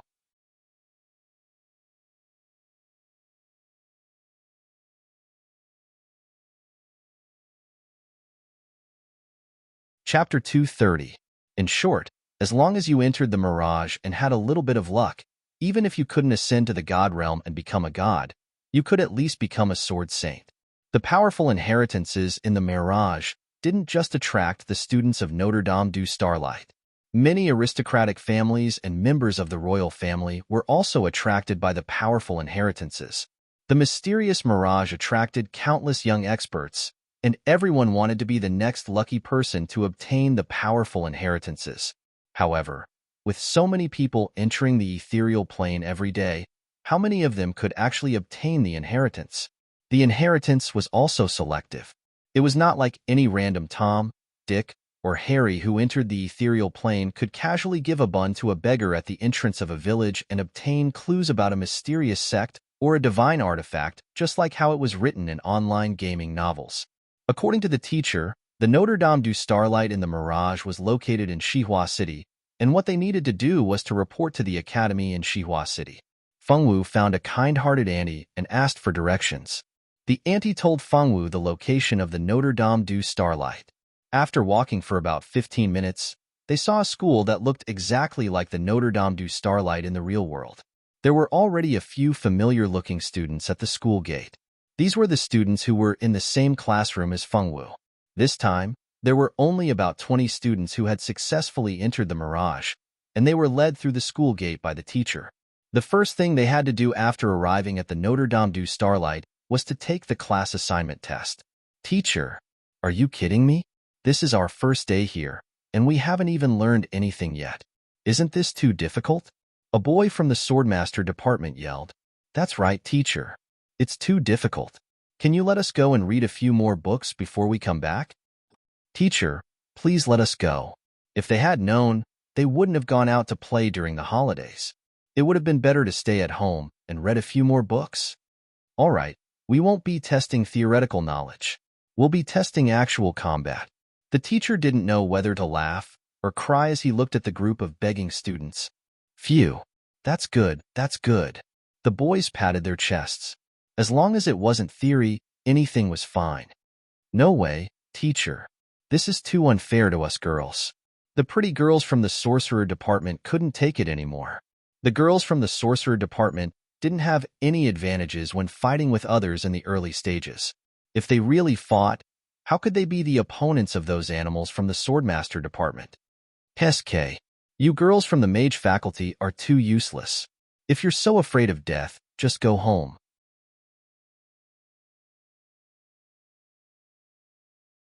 What's the point of coming to school? The girls of the swordsman department had always looked down on the sorceresses, so of course they wouldn't be polite to them. You bunch of tomboys. What qualifications do you have to talk about us like that? The mage girls couldn't take it anymore, and the girls from both sides were arguing so much that they almost started fighting. Enough.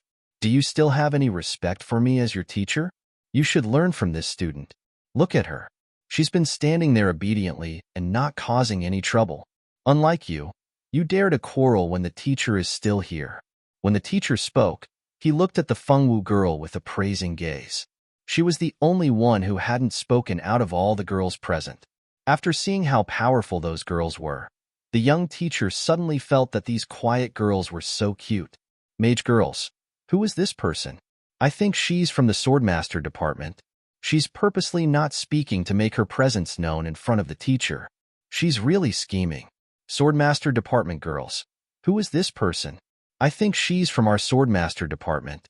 A girl from our department is fighting with a girl from the mage department, and you're actually standing there and not getting involved. How disunited. How unfriendly. Fengwu girl, hurry up and take the exam. I'm hungry. Stop quarreling. Come with me. After the teacher finished speaking, he walked in front and led the way. He brought the new students who had just entered the virtual world version of Notre Dame du Starlight to the exam venue. Following the teacher, the students walked into a large building and stopped at a room on the first floor. Go in, the teacher said.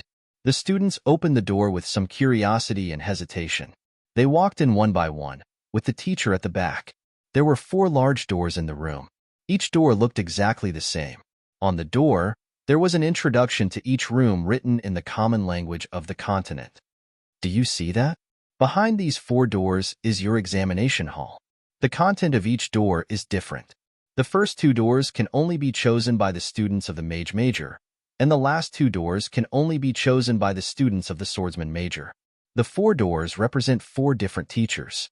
Now, let me introduce you to the 4 teachers who set up these 4 barriers.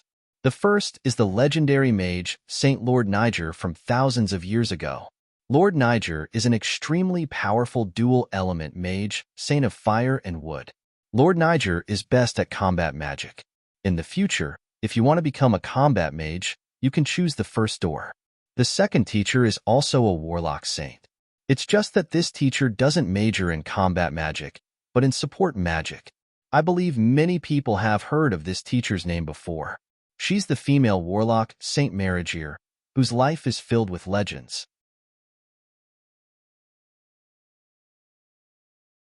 Mage Saint Marigere is a female mage saint whose life is full of legends. She has the power of light and wood. These 2 powers can not only be used as support in battle, but they can also be used alone in battle. In the library of Notre Dame du Starlight, there is a book on support magic written by Mage Saint Marigere.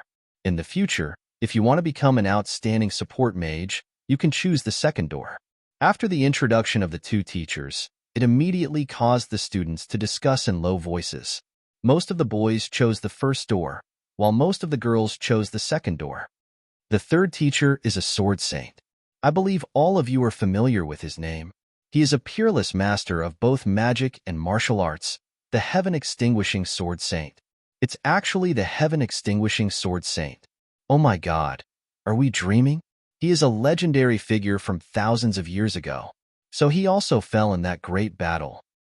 My grandfather told me before that if the heaven-extinguishing sword saint didn't fall in an accident, he would definitely ascend to the divine realm. For the sake of the heaven-extinguishing sword saint, I must choose the third door. No one can stop me.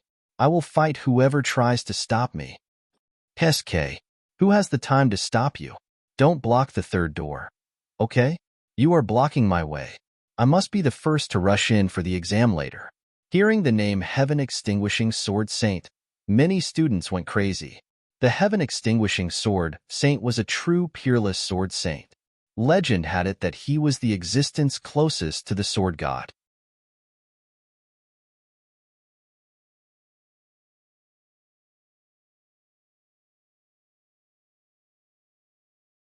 Chapter 231.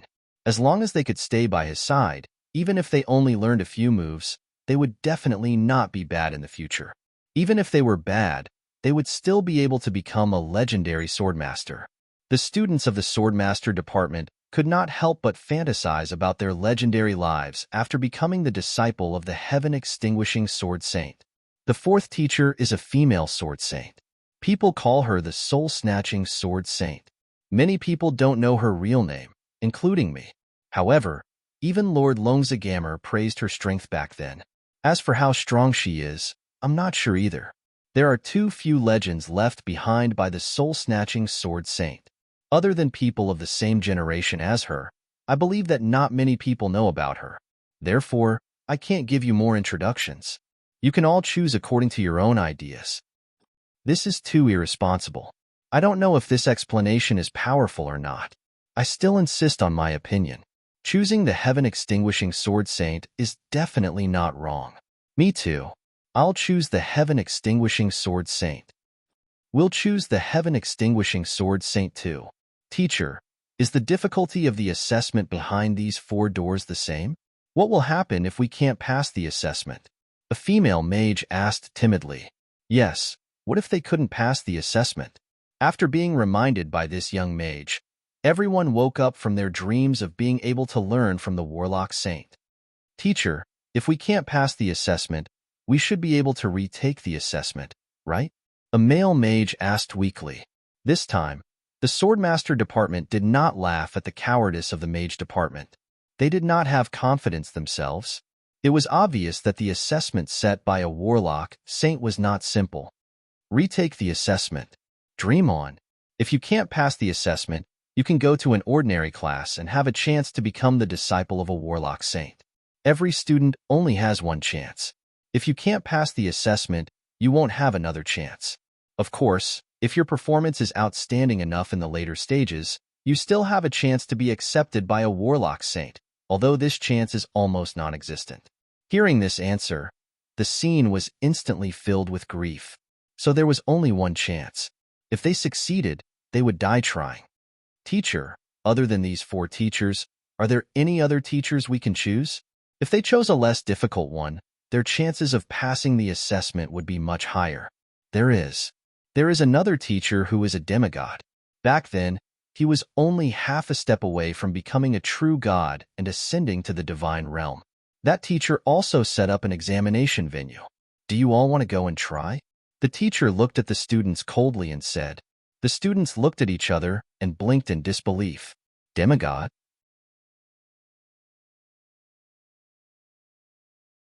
Was this for real? He actually had a teacher who was a demigod. We're not dreaming, are we? Teacher, I just want to ask, is their demigod teacher the magic god or the sword god? Imogue asked impatiently. That was a demigod. After the true gods ascended to the divine realm, demigods became the strongest fighting force in the human world. There were only a few known demigods in the human world. Now that there was a chance to become a disciple of a demigod, anyone would be overjoyed. The mage students were equally excited. This was too unexpected. It was already a miracle that they could meet a warlock saint as their teacher. They didn't expect that the real highlight was still here. They were too happy. It had to be a magic god. It had to be a magic god. You all are in luck. That master is a peerless expert who cultivates both magic and martial arts. You can call him a magic god or a sword god. If you're interested, you can all give it a try. However, you should be able to guess that the test set up by that master will not be simple. As far as I know, for thousands of years, no student has been able to pass his test. Even those geniuses who are a few years older than you could not do it. However, I have good news for you. This master's test will not be counted together with the other 4 teachers' tests. Therefore, if you fail, you can still choose one of the other 4 doors to take the test again. This news was really good news for all the students. Originally, each person only had 1 chance, but now it had become 2. This news couldn't be better. Even if they couldn't become a disciple of a demigod, they could at least take the test to become a warlock saint's disciple again. Alright, now you can enter the test venue that you have chosen. If you choose the test venue set up by a demigod, look over here. The teacher pointed in the direction behind them. They saw that a golden door had appeared on the originally empty wall. After passing through this golden door, you will reach the test venue set up by the demigod. If you want to go quickly. Although I don't think that any of you will be lucky enough to be chosen by a demigod, you should not let go of this opportunity, the teacher said without much hope. The students were silent. Did he have to be so discouraging? Could he still be a teacher and student happily? The golden door was right in front of them, and the test behind this door did not count. In other words, even if they failed, they still had another chance to take the test. This was such a good thing. So no matter what, they had to go in and take a look. No one chose to go through the other doors first. As long as there was a chance, no one would not want to become a disciple of a demigod. Among these students, not all of them were so excited that they lost their minds. At the very least, a few of them were still very clear-headed. They were Fengwu, Ajur, Zicheng, and Irene.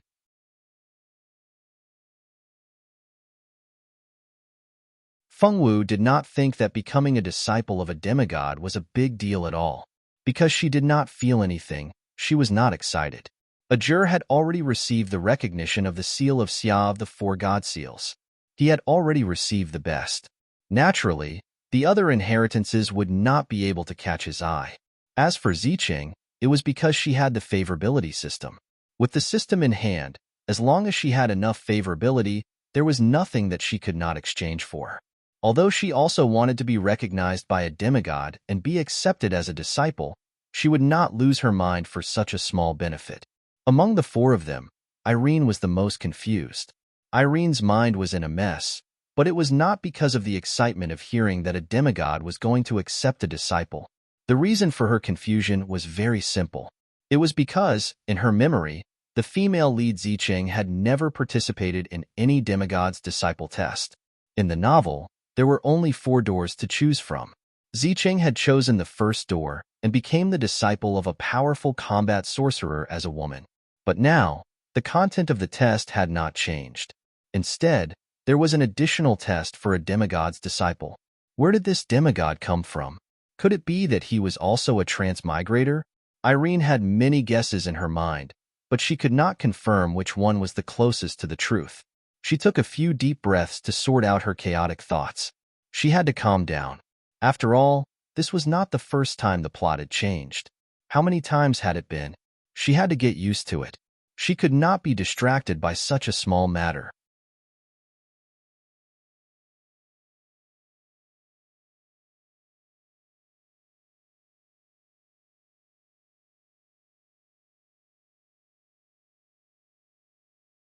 In the blink of an eye, the stone chamber disappeared, Mount Yuehua disappeared, the village disappeared, and everything she was familiar with disappeared.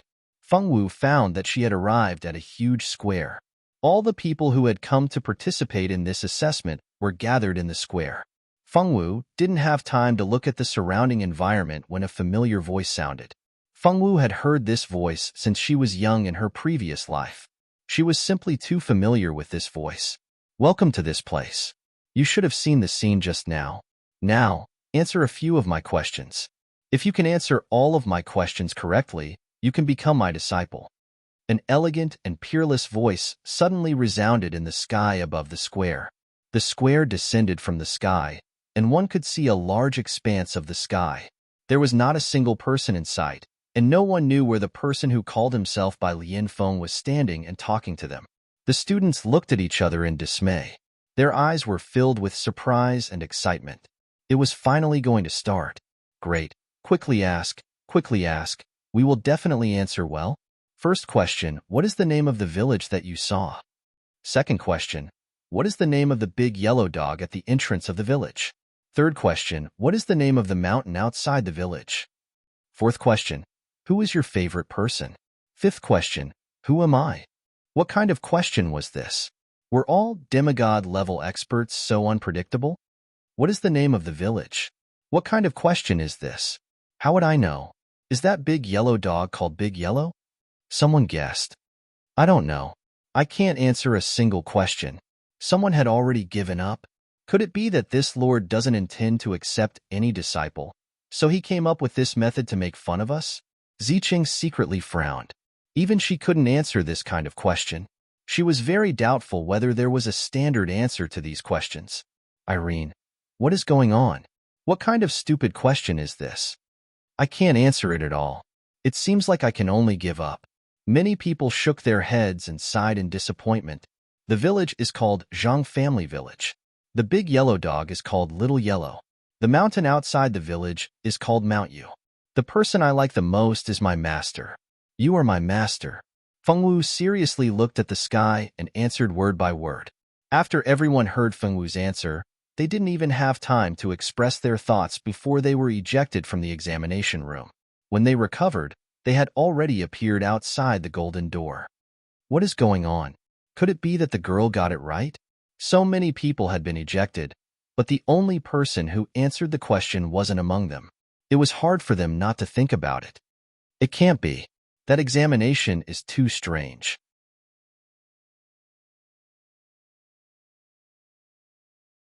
Where did these answers come from?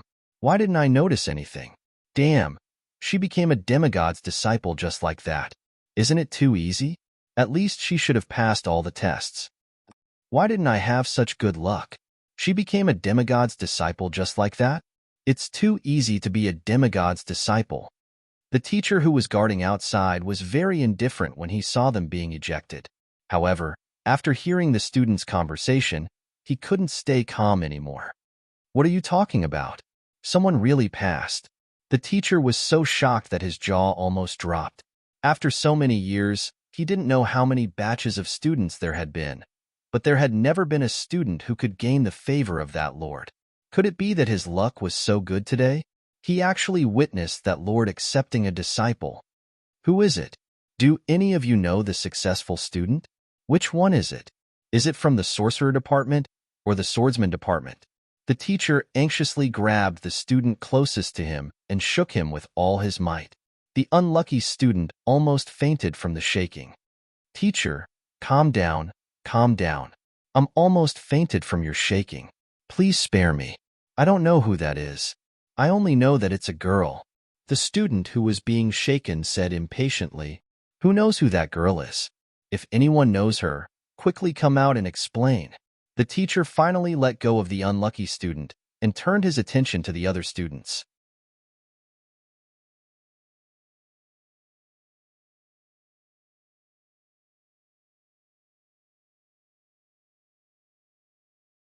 Chapter 233. Teacher, that girl seems to be Fengwu from the Swordmaster Department. Irene said. Fengwu? Who's that? Why do I feel like I've heard this name before? Could it be that she's a famous person in the lower grades? That makes sense. To be able to be accepted as a disciple by a demigod expert, she can't be a nobody in the school. The teacher thought for a moment before nodding his head as if he was certain of something. Teacher, Fengwu is very famous. She proposed to Senior Ming Shi in front of everyone in the cafeteria on the first floor in the first semester. She also had a child out of wedlock at such a young age. How could she not be famous? Rika was also one of the people who entered the virtual realm this time. After completing the mission last semester, although she didn't get into the top 10, she still got into the top 50. She received a sensory stone and had the opportunity to enter the virtual realm. Rika hated Fengwu the most. She couldn't bear to see Fengwu in the limelight. So it's her. I was wondering why her name sounded so familiar. Those who didn't recognize Fengwu at first, but after hearing Rika's explanation, it wasn't easy for them to not recognize her. Students who were able to accomplish such a feat in the first semester were so rare that there was practically no one. At the very least, in the past few decades, they had only encountered such an oddball like Fengwu. She's the girl who proposed to Senior Ming Shi? She's not bad-looking. No wonder she has the courage to pursue Senior Ming Shi. What courage? She's just shameless. This was someone who was envious. Don't talk nonsense. She soared to the sky. Even if Senior Ming Shi rejected her, didn't she still become a demigod's disciple? Being a demigod's disciple is even more glorious than proposing to Senior Ming Shi. If we were to say bad things about her here, who knows if that gloomy-looking girl would make things difficult for us. This was someone who was trying to scare people. That makes sense. Some people thought about it and felt that it made sense. A juror looked coldly at Rika, who had started the discussion. Rika was not afraid of a juror since there were so many people here. She even fearlessly gave a juror a provocative look. She couldn't wait for a juror to lose his mind in anger and attack her in front of the teacher. After all, this was the virtual realm. Even if she was killed, she wouldn't really die. If a juror really dared to attack her in front of the teacher, he would definitely be punished by the school rules. Unfortunately, a juror was not a fool. If he wanted to deal with Lika, there were plenty of opportunities. He would not do something stupid for such a woman. Seeing the disdain in a juror's eyes, Rika's heart was filled with hatred. Damn it. One day, she would make a juror pay the price for looking down on her. Enough. Stop talking. Since you all failed the exam this time, go and choose another door to take the exam.